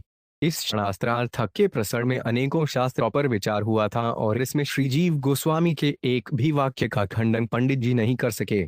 शास्त्रार्थ में श्रीजीव की विलक्षण प्रतिभा देखकर पंडित जी बहुत प्रभावित हुए और श्रीमद्रूप गोस्वामी के पास आकर सरल और निर्मत्सर भाव से उन्होंने कहा कि आपके पास जो युवक थे, मैं उल्लास के साथ यह जानने को आया हूँ कि वे कौन हैं। दो श्री रूप गोस्वामी ने कहा कि वह मेरा भतीजा है और शिष्य भी अभी उस दिन देश से आया है। यह सुनकर उन्होंने सब वृत्तांत बतलाया और श्री जीव की विद्वता की प्रशंसा करते हुए श्री रूप गोस्वामी के द्वारा समादर प्राप्त करके वे लौट गए। इसी समय श्री जी यमुना जी से जल लेकर आए और उन्होंने गुरुदेव के चरण कमल में प्रणाम किया। श्री रूप गोस्वामी जी ने अत्यंत मृदु वचनों में श्री जीव से कहा, भैया भट्ट जी कृपा करके मेरे समीप आए थे और उन्होंने मेरे हित के लिए ही ग्रंथ के संशोधन की बात कही थी। यह छोटी सी बात तुम सहन नहीं कर सके, इसलिए तुम तुरंत पूर्व देश को चले जाओ। मन स्थिर होने पर वृंदावन लौट आना। ब्रज रस के सच्चे रसिक ब्रज भाव में पास श्री रूप के मुखकमल से बड़ी मृदु भाषा में ये झांसन वाक्य निकले। इनमें मृदुता है, दान्य है, शिष्य के प्रति उपदेश है और कृपा से पूर्ण झांसन है। मन स्थिर होने पर वृंदावन आना अर्थात वृंदावनवास करने के वे ही अधिकारी हैं जिनका मन स्थिर है। अस्थिर मन वाले लोगों का वृंदावनवास संभवत अनर्थोत्पादक हो सकता है और स्थिर मन का स्वरूप है परम दयनीय, आत्यंतिक सहिष्णुता, नित्य श्री कृष्ण नचित होने के कारण न्याय लौकिक व्यवहारों की ओर उपेक्षा। भट्ट जी ने श्री रूप गोस्वामी जी की भूल बताई थी। इससे उन्हें क्षोभ होना तो दूर रहा, उन्हें लगा कि सचमुच मेरी कोई भूल होगी, भट्ट जी उसे सुधार देंगे। श्री जीव गोस्वामी ने शास्त्रार्थ में पंडित जी को हरा दिया। इससे श्री रूप गोस्वामी को सुख नहीं मिला। उन्हें संकोच हुआ और अपने प्रियतम देश्य को झांसन करना पड़ा। वे श्रीजीव गोस्वामी के पांडित्य को जानते थे, पर श्रीजीव में जरा भी पांडित्य का अभिमान न रह जाए, पूर्ण दान्य आ जाए, वे यह चाहते थे और इसी से उन्होंने श्रीजीव को चले जाने की आज्ञा दी। यह उनका महान शिष्य वात्सल्य था और इसी रूप में बिना किसी क्षोभ के अत्यंत अनुकूल भाव से श्रीजीव ने गुरुदेव की इस आज्ञा को शिरोधार्य किया। वे बिना एक शब्द कहे तुरंत पूर्व की ओर चल दिए तथा यमुना के नंद घाट पर, जहां स्नान करते समय नंद बाबा को वरुण देवता के दूत वरुणालय में ले गए थे, जाकर निर्जन वास करने लगे। वे कभी कुछ खा लेते, कभी उपवास करते और भजन में लगे रहते। उन्होंने एक बार श्री गुरुमुख से सुना था कि सुख दुख दोनों में ही परमानंद का आस्वादन हुआ करता है। यहाँ श्री जीव को गुरुदेव के वियोग का दुख था, परंतु इस दुख में भी वे श्री गुरुदेव के पदपदा में तन्मयता प्राप्त करके परमानंद प्राप्त कर रहे थे। विरह में ही मिलन की पूर्णता हुआ करती है। श्रीजीव इस प्रकार जब निर्जन वास कर रहे थे, तब एक समय अकस्मात श्री सनातन गोस्वामी, श्री रूप के बड़े भाई, वहां जा पहुंचे। श्री सनातन के प्रति ब्रजवासियों का बड़ा प्रेम था। ब्रजवासी भक्तों ने श्री सनातन को बताया कि आजकल यहाँ नंद घाट पर एक अत्यंत सुंदर तरुण तपस्वी निर्जन वन में निवास कर रहे हैं। बड़ा प्रयल करने पर भी वे कभी कभी निराहार रह जाते हैं। कभी फल मूल खा लेते हैं और कभी सतु ही जल में सानकर खाते हैं। सनातन समझ गए कि ये तपस्वी हमारे श्रीजीव ही हैं। वे अत्यंत श्रेहार्दचित होकर वहां गए। उनको देखते ही श्रीजीव अधीर होकर उनके चरणों पर गिर पड़े। वे अपने ताऊ के चरणों में छूट पड़े और आंसू बहाने लगे। व्रजवासी बड़े आश्चर्य से इस दूज को देख रहे थे। श्रीजीव से बातचीत करके तथा ब्रजवासियों को समझाकर श्री सनातन जी श्री वृंदावन चले गए। श्री वृंदावन में वे श्री रूप गोस्वामी के पास पहुंचे। श्री रूप गोस्वामी ने उनके चरणों में प्रणाम किया। श्री सनातन के पूछने पर श्री रूप ने बतलाया कि उनका भक्ति ग्रंथ लेखन प्राय समाप्त हो गया है। श्री जीव होते तो शीघ्र संशोधन हो जाता। प्रसन्न पाकर श्री सनातन ने कहा, श्री जीव केवल जी रहा है, मैंने देखा, जरा सी हवा से उसका शरीर काम जाता है। इतना सुनते ही श्री रूप का हृदय द्रवित हो गया। श्री जीव का पता लगाकर उन्होंने तुरंत उन्हें अपने पास बुला लिया और उनकी ऐसी दशा देखकर परम कृपार्द्र हृदय से उनकी उचित सेवा शुश्रूषा करके उन्हें स्वस्थ किया। फिर तो श्री रूप सनातन दोनों का सारा भार श्री जीव ने अपने ऊपर ले लिया। श्री जीव श्री रूप की परिभाषा के अनुसार अब पूर्ण स्थिरचित थे।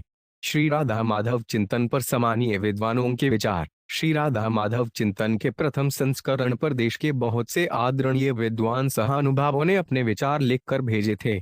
उनमें से कुछ को आंडिक रूप से नमूने के तौर पर नीचे दिया जा रहा है। चिमन लाल गोस्वामी, विभिन्न भाषाविद प्रसिद्ध विद्वान श्री सुनीति कुमार चटर्जी, अध्यक्ष, विधानसभा पश्चिम बंगाल, कलकत्ता। यह एक अत्यंत महत्वपूर्ण भक्ति विषय कृति है जिस पर सम्मति देना मेरी क्षमता से परे है।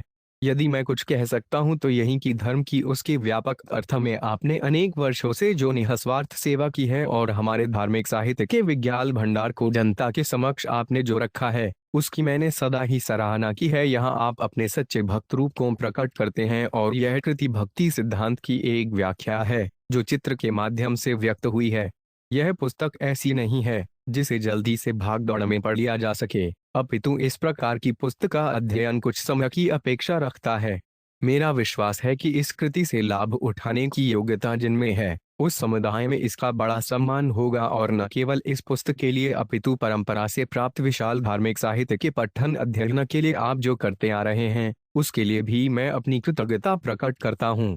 आचार्य श्री लताचरण जी गोस्वामी, श्री वृंदावन धाम भाई जी ने श्री राधा प्रेम की जो अद्भुत ज्योति जगाई है उसका प्रकाश अब दूर दूर फैल चुका है। उनके द्वारा रचित श्री राधा माधव चिंतन ग्रंथ इस दिशा में बड़ा ठोस कार्य है।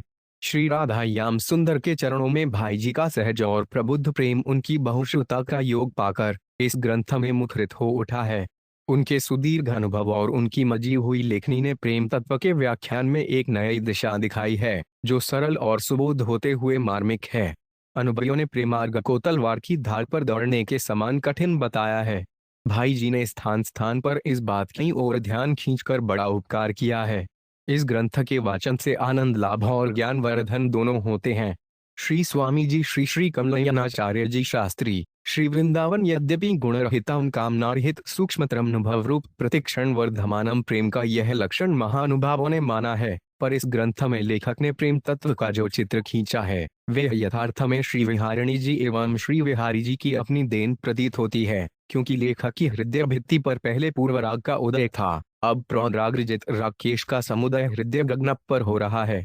इस भव्य कृति में रसमय प्रस्वेद कण बिखरे हुए हंसामाल को आस्वादन करने के लिए मुक्तालड़ी जैसे से लक्षित हो रहे हैं। पोदार जी के तत्त व्याख्यानों एवं लेखों की शूडला से यह प्रतीत होता है कि यह सज्जन उस पवित्रतम भूमिका पर समारूढ़ हैं जहां परमैकांतिक जनवरी श्री स्वामिनी वल्लभ के कृपा कटाक्ष से छवित हृदय ज्ञानी महानुभाव रसमान समय मरालवतु विहार करते हैं। यथा च ज्ञानी तु परमैकांति तदा यतात्म जीवन तत्संदलेशवियोग्यक सुख दुखस्तदे। इस भावना में पगे हुए श्री पोदर जी का जीवन ही मानव परम शोषी श्री दिव्य संपत्ति के मुख्य विकासार्थ एवं परमामोद के लिए ही संसार में है, अन्यथा इनका शरीर धारण करना निज कृत कर्मा कर्म भोग के लिए सिद्ध नहीं हो रहा है। प्रभु भक्तवर श्री पोदार जी को चिरायु बनावे। श्री श्री बालकृष्ण दास जी, श्री राधा माधव विलास खोज, श्री वृंदावन। मुझे ऐसा लग रहा है कि अद्वितीय ग्रंथकार के हृदय में सम्यक अलंकृत होकर ही श्री राधा माधव जी ने अपने को इस ग्रंथ के रूप में प्रकट किया है। श्री रासेश्वरी जी के श्रीपद गचंद्रमणि छटा में भक्ति पूर्वक अर्पण किया हुआ उन्हीं की प्रेरणा से लिखा गया यह श्री राधा माधव चिंतन मेरा अखंड स्वभाव बन जाए, यही मैं श्री खिकोरी जू से प्रार्थना करता हूँ। मैं फिर इस अनुपम ग्रंथ के लिए सम्मति क्या दे सकता हूँ।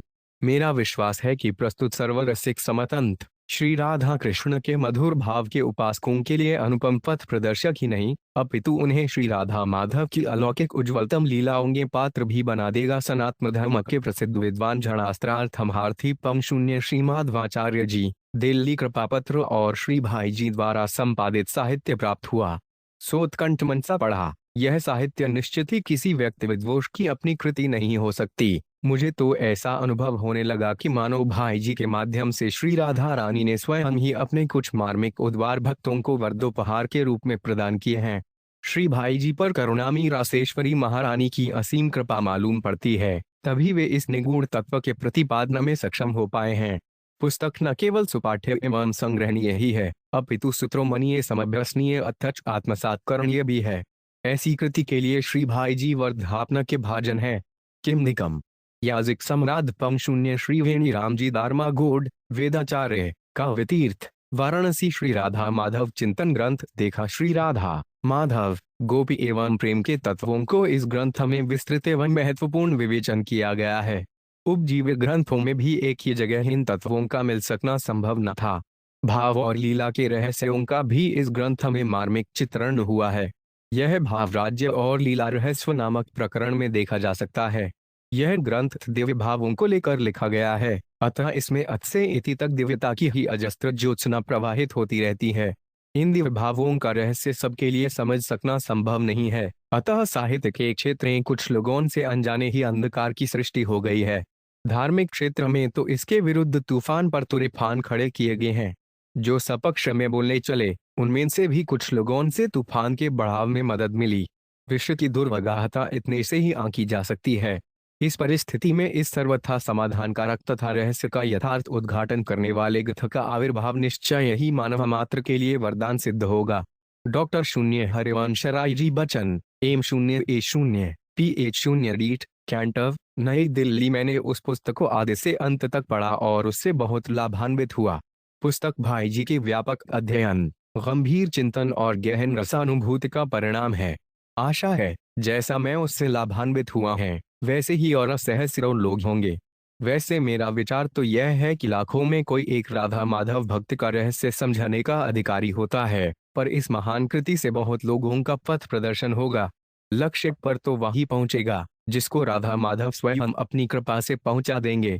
राष्ट्रकवि श्री मैथिली शरण जी गुप्त चिरगांव श्री राधा माधव चिंतन जैसी रचना श्री हनुमान प्रसाद जी जैसे भक्त और चिंतक से ही संभव है। उन्होंने भक्तजनों का अमित उपकार किया है। राजस्थान के प्रसिद्ध विद्वान पम शून्य श्री विद्याधर जी शास्त्री M0A0 बीकानेर भाई जी का यह चिंतन एक सामान्य चिंतन नहीं, अपितु एक साक्षात दर्शन है। यह पाठक को दार्शनिक दृष्टि से संपन्न कर उस भाव भूमिका में पहुंचा देता है जहां हठात प्रत्येक हृदय में गोपी वृत्ति को पाने की उत्कट अभिलाषा उद्बुद्ध हो जाती है। ब्रजरस के आस्वादन और भागवत सिद्धांत को पूर्णतः हृदयंगम करने के लिए यह साहित्य सदा ही अद्वितीय रहेगा। अलौकिक प्रेम के इस रहस्य को प्रकटित करने के लिए मैं आपकी गोस्वामी जी की भूमिका में उल्लिखित इस वाक्य से सर्वथा सहमत हूँ। क्यों कहें तो कोई अत्युक्ति नहीं होगी कि इस रहस्य का प्रकाशझान आरंथकार के हृदय में स्थित होकर स्वयं उन्होंने, राधा माधव ने, इसको लिखा है। आपने इस साहित्य से मुझे कृतार्थ किया, तदर्थ आपको कोटेश धन्यवाद। इसके पढ़ने के बाद आत्मसमर्पण संबंधी एक नव प्रकाश से मैं प्रकाशित हो गया हूँ। प्रसिद्ध ज्योतिषाचार्य पम शून्य श्री सूर्यनारायण जी व्यास पद्मभूषण भारती बन उज्जैन साहित्य में राधा को लेकर कई विवाद हैं। उनका जिस योग्यता और उत्तमता से निराकरण राधा माधव चिंतन में किया गया है, वे वास्तव में हृदय को स्पर्श करने वाला है। श्री भाई जी अनुभवी और ज्ञानी पुरुष हैं। उनकी यह कृति निस्संदेह महत्वपूर्ण है। मैं पढ़ गया हूँ, मुझे प्रिय लगी है।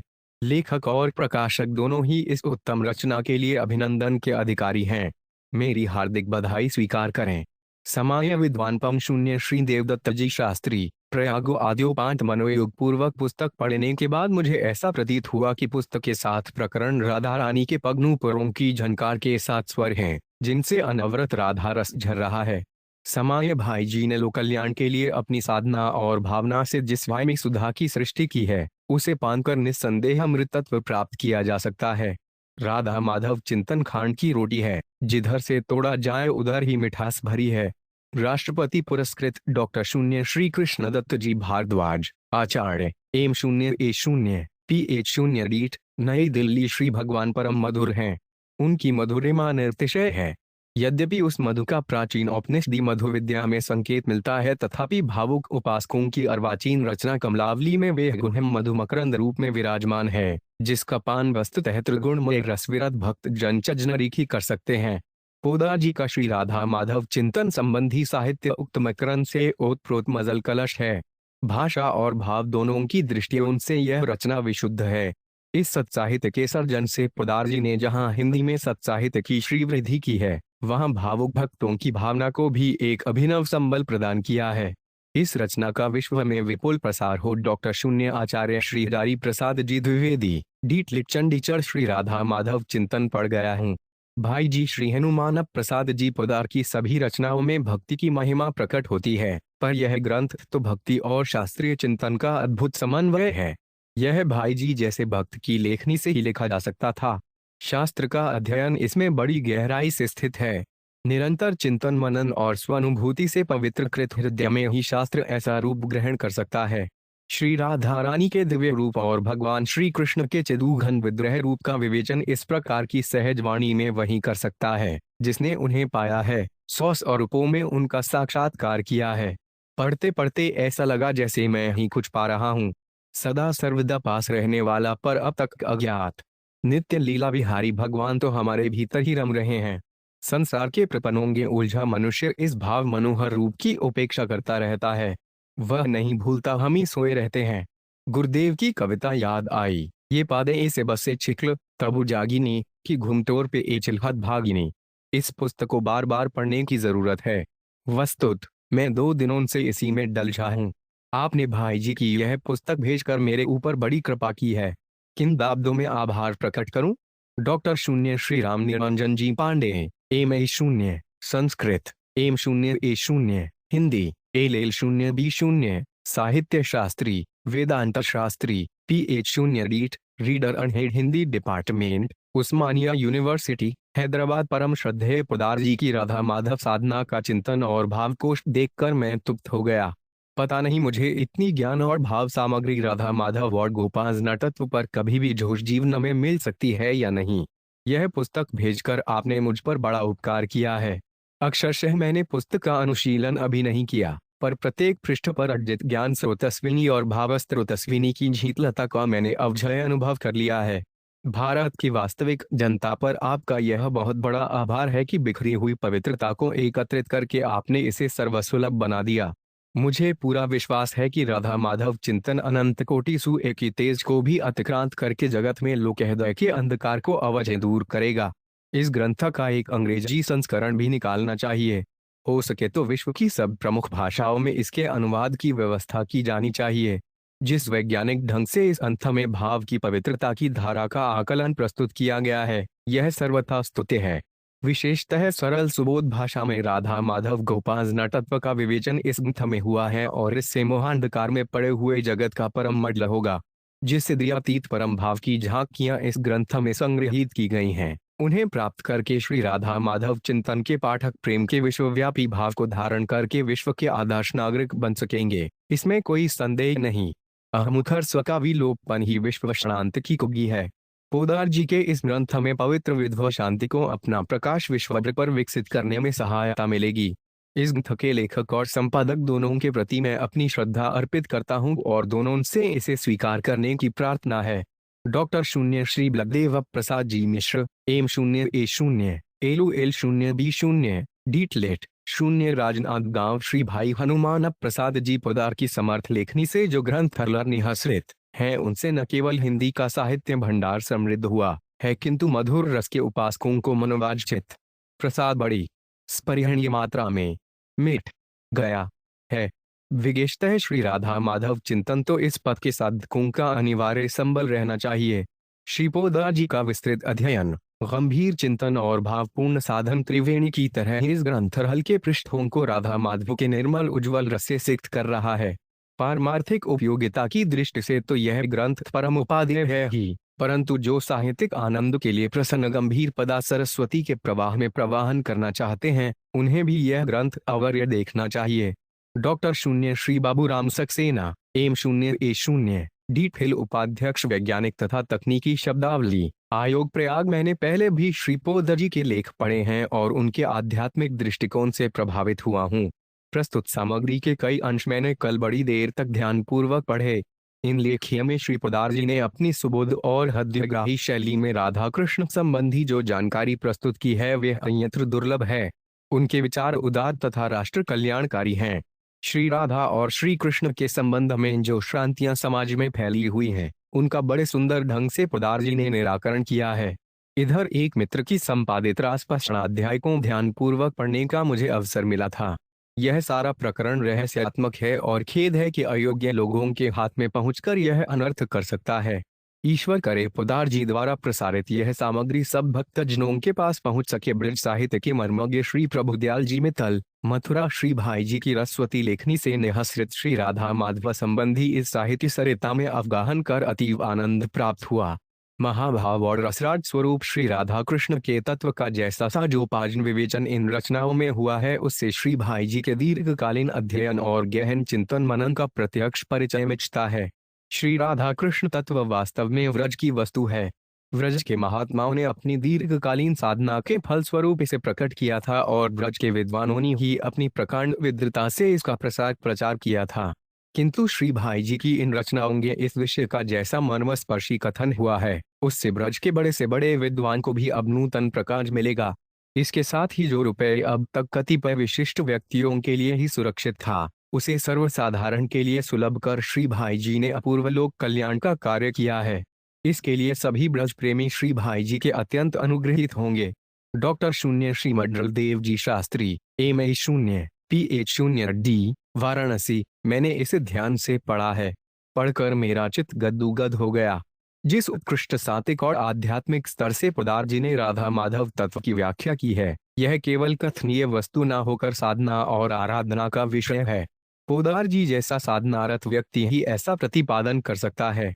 अध्यात्म मार्ग के पद्धि के लिए इस साहित्य का निश्चय ही बड़ा मूल्य है। साथ ही इसकी भारी उपयोगिता इस बात में है कि मधुर भाव की उपासना के नाम पर समाज में अनैतिकता की प्रवृत्ति को जो समाश्रय चिरकाल से मिलता रहा है, उसके मूलोच्छेद के द्वारा पवित्र नैतिक जीवन को प्रोत्साहन और प्रेरणा भी इस साहित्य से मिलेगी। प्रत्येक साधना और आराधना का वास्तविक महत्व नैतिक पवित्रता पर आधारित आध्यात्मिक उत्कर्ष में ही हो सकता है। इस दृष्टि से शुद्ध सात्विक मधुर भाव के प्रतिपादक इस साहित्य के प्रकाशन से आपने जो समाज का हित किया है, उसके लिए मैं हृदय से आपको बधाई देता हूं। Professor Shri Ram Kumar ji Verma, M0, PH0D, अध्यक्ष हिंदी विभाग प्रयाग विश्वविद्यालय, भू0 हिंदी प्रोफेसर, मास्को, सोवियत संघ। प्रयाग राधा माधव के स्वरूप की इतनी सरस और सुबोध मीमांसा भक्ति साहित्य की अपूर्व निधि है। इस अमृत रस का पान कर मुझे जो आनंद हुआ, उसको व्यक्त करने के लिए मेरे पास दाब्द नहीं है। ज्ञान और भक्ति दोनों का अद्भुत समन्वय आपके साहित्य में हुआ है। स्व आचार्य श्री उलाब्राजी M0A0, D.Lidd, विसर्ग आगरा। श्री राधा माधव चिंतन के कुछ अंश पढ़े। श्री पोद्दार जी की साहित्य सेवा पर हम सबको गर्व है। इस पुस्तक का धार्मिक मूल्य तो है ही, साहित्यिक मूल्य भी उल्लेखनीय है। इसमें श्री कृष्ण पूजा की प्राचीनता लौकिक ग्रंथों से भी प्रमाणित की गई है और बहुत से अज्ञात कवि प्रकाशा में लाए गए हैं। पुस्तक से पोद्दार जी के विस्तृत और गूढ़ अध्ययन का परिचय मिलता है। समय M0 श्री जगन्नाथ प्रसाद जी मिश्र, प्राचार्य M0A0, लहरियासरायण। भगवान को जानने और उनकी उपलब्धि करने के जो सब उपाय बताए गए हैं, उनमें भक्ति या प्रेम का मार्ग सर्वापेक्षा सहज है। यह प्रेम अति निर्मल एवं पवित्र है। भक्त या प्रेमिक अपने आराध्य देवता के प्रति सर्वांतकरण से भक्त रूपी अर्घ्य उनके चरणों में निवेदित करता है, उनसे अनन्य प्रेम रखता है। यह लोक या परलोक के किसी सुख भोग की कामना नहीं करता। भगवान के प्रति एकांतिक अनुराग उसके मन, देश, प्राण पर अधिकार किए रहता है। भगवान है ही उसके प्रेम सर्वस्व होते हैं। इस भक्ति या प्रेम की शिक्षा देने के लिए भारत में समय समय पर अनेक अवतारी महापुरुष अवतीर्ण हुए हैं।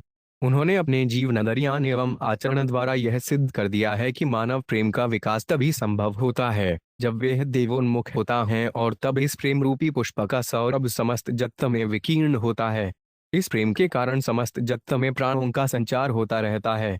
आनंदमय इसका अंश होने के कारण ही यह समस्त विश्व आनंदमय है। प्राकृत सुख ब्रह्मानंद की ही छाया है। भक्ति का रस रूप में प्रचार वैष्णवाचार्यों की अमर कीर्ति है। अग्नि पुराण में कहा गया है, जो सनातन परम ब्रह्म है, उसका सहज आनंद कभी कभी अभिव्यक्त होता है। वैष्णव आचार्य ने इस आनंद को ही रस रूप में आहरण किया है। लीला अवतार भगवान श्री कृष्ण ही इस भक्ति रस के अक्षय स्रोत हैं। ब्रज में प्रकट होकर उन्होंने रस माधुरी की धारा प्रवाहित की थी। उनकी मुरली की सुमधुर ध्वनि में त्रजरस का आस्वादन था। श्री राधा उनकी हलादिनी झांकती थी। रमणी को ललाम राधा का यह दृढ़ प्रत्यय था कि मैं श्री कृष्ण की सर्वस्व हूँ। भावुक भक्त श्री हनुमान प्रसाद पदारण समय समय पर सुप्रसिद्ध कल्याण पत्रिका में श्री राधा कृष्ण के रस तत्व एवं लीला माधुरी के संबंध में जो सब लेख लिखे हुए हैं तथा व्याख्यान प्रवचन आदि किए हैं, उन्हीं का सुंदर संकलन श्री राधा माधव चिंतन नामक ग्रंथ में किया गया है। किंतु इस ग्रंथ को केवल लेखों एवं प्रवचनों का संग्रह मात्र ही नहीं समझना चाहिए। यह ग्रंथ भक्ति रस तत्व की एक अनुपम निधि है। संपूर्ण ग्रंथ को विभिन्न प्रकरणों में विभाजित करके एक प्रकरण में एक एक विषय को लिया गया है और उसका सारोपार विवेचन सुचित रूप में किया गया है। श्री राधा, श्री कृष्ण, श्री राधा माधव, भावराज्य तथा लीला रहस्य, प्रेम तत्व, गोपालना जैसे विषयों की अवतारणा करके लेखक ने अत्यंत विशद एवं सरस रूप में उन पर प्रकाश डाला है। विवेचना डोली इतनी सरल, सुबोध एवं हृदयग्राही है कि पाठक रसामृत पान करके तृप्त हो जाते हैं। इस प्रसंग में यह उल्लेखनीय है कि मधुर उपासना के नाम पर इस ग्रंथ में भोग सुखी काम वासना की पंकिल धारा नहीं बहाई गई है। यह तो मधुर रस की ऐसी मंदाकिनी है जिसमें अवगाहन करके पाठकों के मन प्राण शीतल हो जाते हैं और वे विशुद्ध आनंद रस में विभोर हो जाते हैं। इस ग्रंथ का पारायण करके पाठक जान सकेंगे कि काम और प्रेम में क्या अंतर है। संसारिक भोग सुखों में आसक्त रहकर मनुष्य उस मानसिक शांति का अधिकारी कदापि नहीं हो सकता जो मानसिक शांति एवं आनंदों से विशुद्ध प्रेम राज्य में विचरण करने में प्राप्त हो सकता है। भगवत प्रेम का रसास्वादन करने तथा मन को भोगवासना के कालुष्य से मुक्त करने के लिए इस ग्रंथ का श्रद्धापूर्वक पारायण, मनन, चिंतन सबके लिए श्रेयस्कर है। मेरा विश्वास है कि भक्ति एवं रसतत्व के संबंध में इतनी सामग्रियों का एकत्र समावेश अयत्र दुर्लभ है। भगवान श्री कृष्ण की लीलाओं का रहस्य तथा मर्मोद्घाटन इस ग्रंथ में जिस सुंदर ढंग से किया गया है, उससे समस्त झंकाओं का निवारण तो हो ही जाता है, साथ ही उनकी आध्यात्मिकता की अमिट छाप मन पर पड़े बिना नहीं रहती। भगवान की यह प्रेम लीला उनका आत्मर्मण है। आत्मा रामुडप्यरिमत दंडा। गीता प्रेस के अधिकारियों ने इस ग्रंथ का प्रकाशन करके भक्ति रस के जिज्ञासु पाठकों का बड़ा उपकार किया है। इस ग्रंथ का बेहद प्रचार काम्य है। डॉक्टर शून्य Mundiram ji Sharma M0A0 PH0 D Litt 0 Kanpur. इससे पोदार जी की जीवन झांकी तो प्राप्त होती ही है, राधा तत्व का उद्घाटन भी जीवन को उस अनुराग तक ले जाता है जहां विकास की चरम सीमा मानी गई है। सभी व्याख्यानों में राधा तत्व चिंतनोत्तप्रोत है। हरिदासी तथा राधा वल्लभ दोनों ही संप्रदाय इस तत्व की विवेचना में तल्लीन रहे हैं। कृष्ण तत्व का भी प्रतिपादन है। वस्तुतः दोनों मिलकर ही पूर्ण इकाई का निर्माण करते हैं। पर जहां तक रागानुगा भक्त का प्रश्न है, कृष्ण को राधा का भक्त बनाकर इन संप्रदायों में शक्ति को ऊर्ध्व स्थान पर स्थापित कर ही दिया है। M0 श्री सरस्वती प्रसाद जी चतुर्वेदी, संस्कृत विभाग, प्रयाग विश्वविद्यालय। इस पुस्तक का प्रकाशन कर आपने हिंदी वाड्मय के एक उस विशिष्ट अड्ड की जिसके विषय में अज्ञान जन्य श्रम और योग कालानुरूप श्रद्धा का अभाव फैला हुआ है, परम स्पृहणीय पूर्ति की है, जिसके कारण देश की परंपरागत धर्म रुचि को प्रोत्साहन मिलेगा। साथ ही एतदृश्यक आध्यात्मिक पृष्ठभूमि के ज्ञान को उन्नयन भी प्राप्त होगा। आजकल देश में लेखक अनेक हैं, धर्मधुरा वहना के इच्छुक निष्ठावानु भी कम नहीं है। पाश्चात्य दृष्टिकोण से प्रभावित होकर भारतीय पारमार्थिकता के रहस्य के जिज्ञासु भी मिलते हैं, किंतु सत्तत्व विशेष दुर्लभ जो इन सभी गुणों से विभूषित होकर अभिप्रेत अर्थक को गिरा में परिणत करने की अनन्य सामान्य योग्यता रखता हो। आपका झुबकार्य इस दिशा में स्तुत्य प्रयत्न है। जहां तक मेरा वैयक्तिक स्वार्थ है, विश्वास मानिए यह पुस्तक रल मेरे लिए सदैव आस्तिकतापूर्ण स्वाध्याय का आड़ रहेगी। डॉक्टर शून्य Shri Jagannath Prasad ji M0A0 PH0 D अध्यक्ष हिंदी विभाग, काशी हिंदू विश्वविद्यालय, वाराणसी। श्री राधा माधव चिंतन रूपी निर्मल गड़ा में यथेष्ट अवगाहन करने का सुअवसर मिला। पोदार जी की वाणी में मधुर आकर्षण है। उनके अंतर की भावापत्नता बाह्य विषय विवेचना की समस्त रूक्षता का हरण करती मिली। इस क्षेत्र का अधिक ज्ञान नहीं होने पर भी मुझे अपार आनंद प्राप्त हुआ। इसका मुख्य कारण मुझे यही मालूम पड़ा है कि लेखा में अद्भुत रचना दागती है।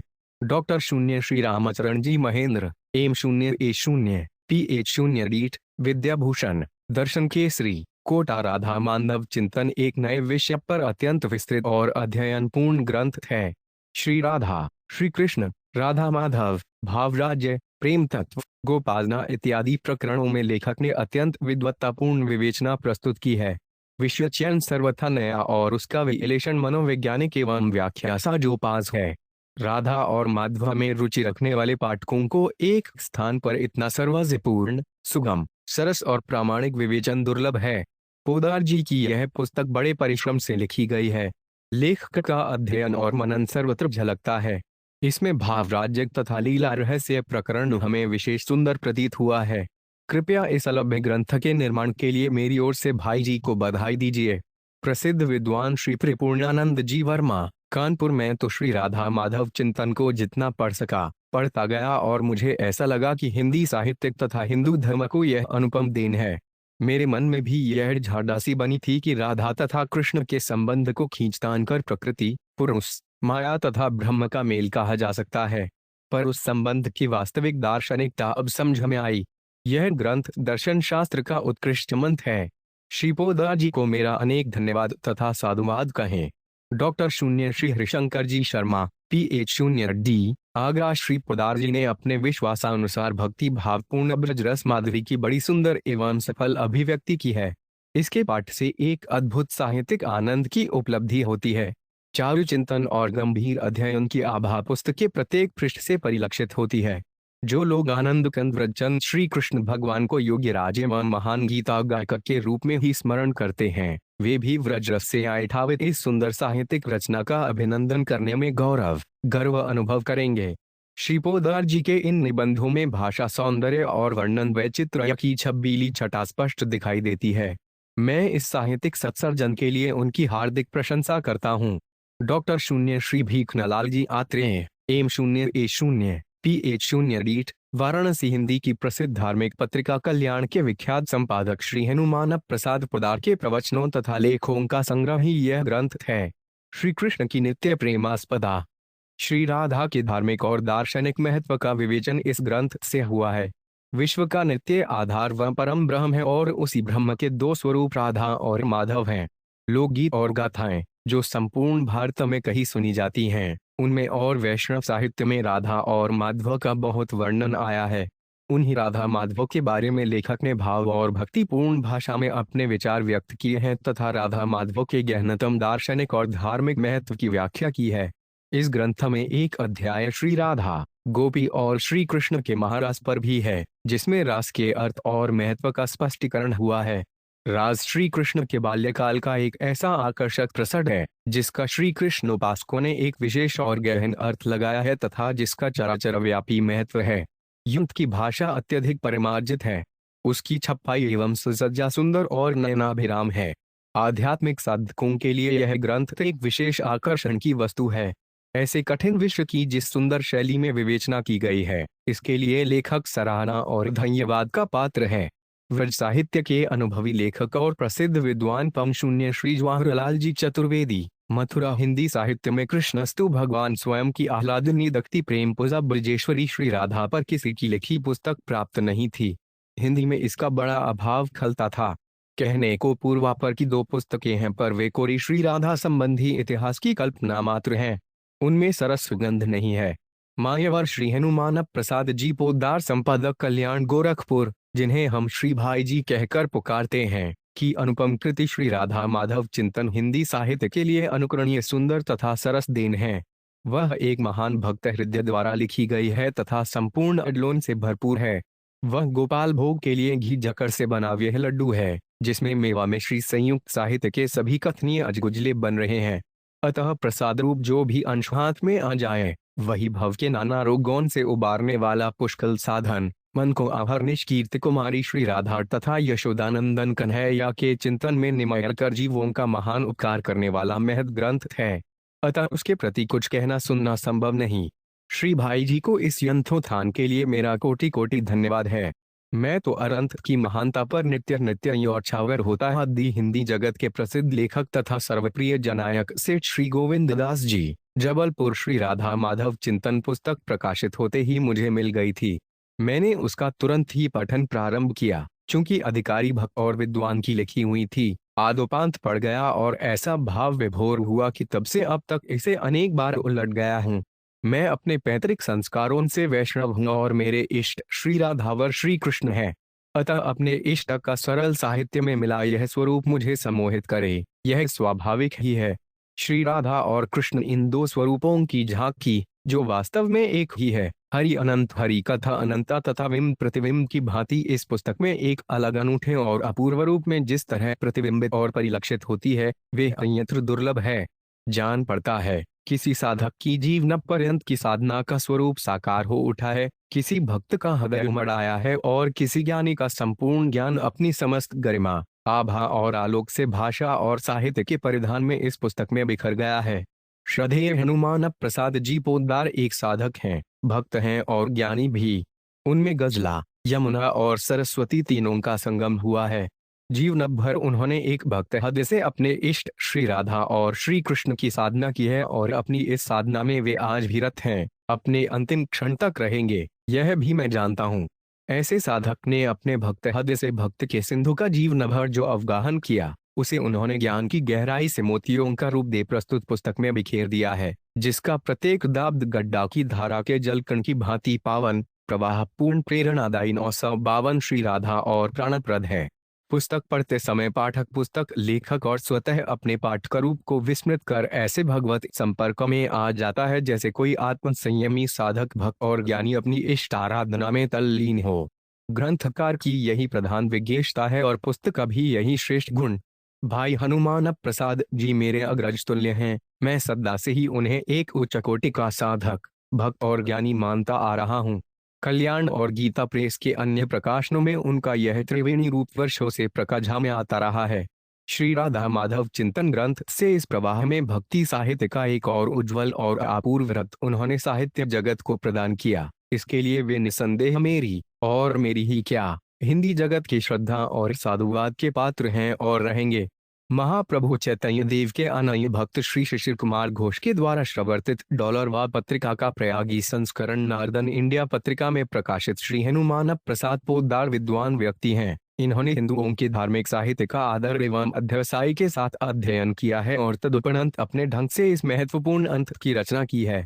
श्री राधा माधव, जिनकी उपासना संपूर्ण भारतवर्ष में प्राचीनतम काल से होती आई है, उन्हीं के चरणों में श्री पोदरा जी ने अपनी श्रद्धा के सुमन चढ़ाए हैं। उन्होंने अति सरल और स्पष्ट भाषा में वैष्णव सिद्धांत के रहस्यों की अनेक झांकियां हमारे सामने प्रस्तुत की हैं। यह ग्रंथ भारत के एक विशिष्ट और श्रद्धालु विद्वान की कृति है और जो सुजन सुंदर आध्यात्मिक जीवन की प्राप्ति के लिए प्रयत्नशील हैं, उन्हें इस ग्रंथ का पठन मनन करना चाहिए। वैष्णव साधना के आध्यात्मिक तत्व की अतुल धरोहर तब तक अक्षुण्ण रहेगी जब तक राधा माधव की उपासना और उनके रहस्य का चिंतन होता रहेगा। वैष्णव साधना के तत्व केवल सैद्धांतिक चर्चा के विषय नहीं है, अपितु वे आचरण में उतारने की वस्तु हैं और तदनुसार जीवन बनाने के लिए प्रभु और गुरु कृपा अपेक्षित है। विद्वान लेखक ने अपनी बात इस रीति से कही है कि हर एक व्यक्ति समझ सके। कोई भी बात लेखक की दृष्टि से छिप नहीं पाई है और इस असाधारण कृति की रचना के लिए लेखक धन्यवाद के योग्य हैं। हमारे प्रभु और उनकी दक्ति चिस्तन है। आचार्य श्री यतीन्द्र रामानुज दास महोदय के द्वारा संपादित बेंगलाउ जीवन पत्रिका में प्रकाशित ग्रंथ का विषय है राधा कृष्ण तत्व। तत्वानुभूति साधन तथा ध्यान की अपेक्षा रखती है। चिंतन एवं मनन की गंभीरता ही ध्यान है। इस ध्यान की सहायता से ही राधा कृष्ण के तत्व की उपलब्धि हो सकती है। ग्रंथ के नामकरण में अंधकार के सार्थक प्रयास की यथार्थ अभिव्यक्ति हुई है। रस तत्व प्राकृत और अपराकृत दो प्रकार का हो सकता है। अपराकृत रस की नित्यता और सार्वजनीनता स्वयं सिद्ध है। राधा कृष्ण तत्व यह अपराकृत रस तत्व है। श्री गुरु कृपा एवं साधन की सहायता से जिस परिमाण में चित्तवृत्ति निर्मल होती है, उसी परिमाण में इस तत्व की अनुभूति हुआ करती है। अनुभूति के चरम उत्कर्ष से ही रस तत्व में सिद्धि प्राप्त होती है। इस ग्रंथ में किया हुआ राधा कृष्ण तत्व तथा रस तत्व का अपूर्व विचार विश्लेषण रसिक जनों के लिए अप्रिमेय भोग्य है। आस्वादन में राधा कृष्ण तत्व नित्य नूतन और स्वादु स्वादु पदे पदे है। साधन संपत्ति की गंभीर अनुभूति के साथ अनन्य साधारण पांडित्य का संयोग होने पर ही इस प्रकार के अंत की रचना हो सकती है। इस क्षेत्र में वही हुआ है। ग्रंथ के विशेषत्व और ग्रंथकार के कृतित्व को भाषा के माध्यम से प्रकट करना संभव नहीं है। जो अनुभवगम्य है उसे बोलकर समझाया नहीं जा सकता। इसीलिए ग्रंथ की विस्तृत आलोचना न करके हम राधा कृष्ण प्रेम पिपासु भक्तों को इस ग्रंथ का पठन अध्ययन करने के लिए सादर आह्वान करते हैं। इससे वे तृप्त और कृतार्थ होंगे, यह कहना अत्युक्ति न होगा। हम चाहते हैं इस ग्रंथ का बगला संस्करण शीघ्र प्रकाशित हो, अन्यथा हिंदी से अनभिज्ञ बगला पाठक पाठिका ग्रंथ के अपूर्व रसमाधुर्य के आस्वादन से विचलित रहेंगे, जो वांछनीय नहीं है। प्रसिद्ध पारमार्थिक बंगला मासिक पत्रिका सुदर्शन में प्रकाशित यह ग्रंथ तिक रसरस्त है। श्री राधा गोविंद की लीला मधुर रस का एक मधुरतम विषय है। फिर यह केवल रस ग्रंथ ही नहीं है, इसमें तत्व का विश्लेषण करते हुए रस का परिवेशन किया गया है। ग्रंथ 7 प्रकरणों में विभक्त है। प्रथम प्रकरण में श्री राधा रानी के स्वरूप, श्री राधा प्रेम का रहस्य और राधा प्रेम की महिमा का समुचित रीति से विवेचन किया गया है। द्वितीय प्रकरण श्री कृष्ण शीर्षक है। इसमें श्री कृष्ण के दिव्य स्वरूप, उनकी पूर्ण भगवता, दिव्य सच्चिदानंदमय विग्रह, उनके दिव्य चरित्र की उज्ज्वलता और महिमा प्रभृति विषयों पर आलोचना की गई है। तृतीय प्रकरण में श्री राधा माधव के युगल तत्व, दोनों के पवित्रतम संबंध, युगल उपासना एवं युगल सेवा का निरूपण किया गया है। चतुर्थ प्रकरण साम्राज्य और लीला रहस्य शीर्षक है।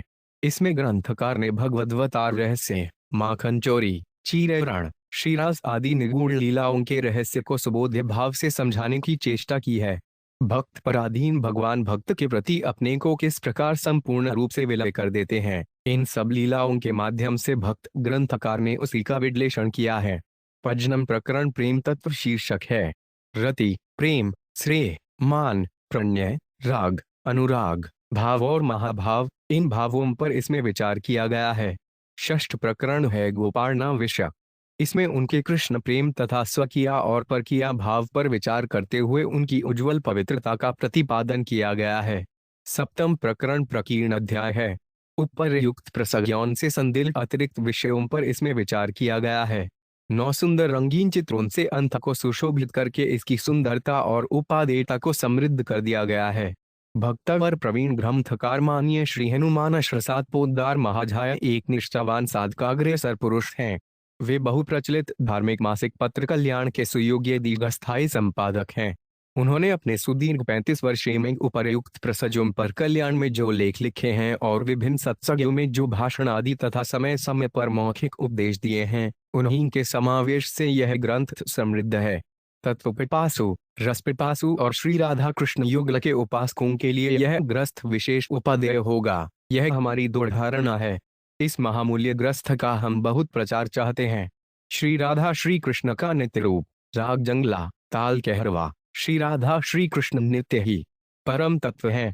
एक अनूप, नित्य, सचिदानंद, प्रेम घन विश्रय, उज्ज्वलतम रस रूप बने हुए दो रूप, सदा लीला रस करते, आस्वादन नित्य, अनादि अनंत काल लीलारथ रहते, आनंद घन काय व्यूह रूपा राधा की हैं, अनंत गोपिका फूलल सतोप ललाम इनके द्वारा लीला रस आस्वादन करते, यामायाम कृष्ण राधिका गोपीजन तीनों का लीला में संयोग, एक तत्व ही 3 रूप बन करता लीला रस समोग। परम तत्व श्री कृष्ण नित्य हैं, अनुपम सत्विसर्ग चितान्यघन सत्संधिनी चिटचिटी आहवादिनी है आनंद दत्ति रस घन प्रहलादिनी स्वयं राधिका संधिनी बनी, नित्य श्री वृंदावन बनी, योग माया चिति करती, रसलीला का आयोजन राधा स्वयं बनी है। ब्रज में गोपरमणियां अति अभिराम लीला रस के क्षेत्र पात्र बन क्यों लीलोरथ तियामायाम ब्रज सुंदरी प्रेम की प्रतिमा कामगंध से मुक्त महान केवल प्रियतम के सुख कारण डॉट करती सदा प्रेम रस दान, लोक लाज कुलकान निगम आगम धन जाति पाति या गे भुक्ति मुक्ति सब परित्याग कर करती प्रिय से सहज स्नेह, इति सुख की मलिन कामना है अति निंदित कलुषित काम। मोक्ष काम कामी ऊंचे साधक भी नहीं, पूर्ण निष्काम काम सदा तमरूप, अंधतम नरकों का कारण सविदेश, प्रेम सुनिर्मल हरि रस पूरे परम ज्योतिमय शुश्र दिनेश, जिसको नहीं मुक्त की इच्छा, जिसे नहीं बंधन का भान, केवल कृष्ण सुख इच्छा हेतु जिसके सब धर्म कर्म मति ज्ञान, ऐसे गोपी जन मन में लहराता प्रेम सुधा सागर, इसीलिए रहते उसमें नित माय रसिक मणि नटनागर, राग भैरवी ताल कहरवा, प्रथम साधना है इसकी इंद्रिय भोगों का मन से त्याग, हर की शीति बढ़ाने वाले सत्कर्मों में अति अनुराग, कठिन काम वासना पाप का करके पूरी तरह विनाश, दमश दर्प अभिमान लोभ मद क्रोध मान का करके नाझा पर चर्चा का परित्याग कर विषयों का तज सब अभिलाष मधुमय चिंतन नाम रूप का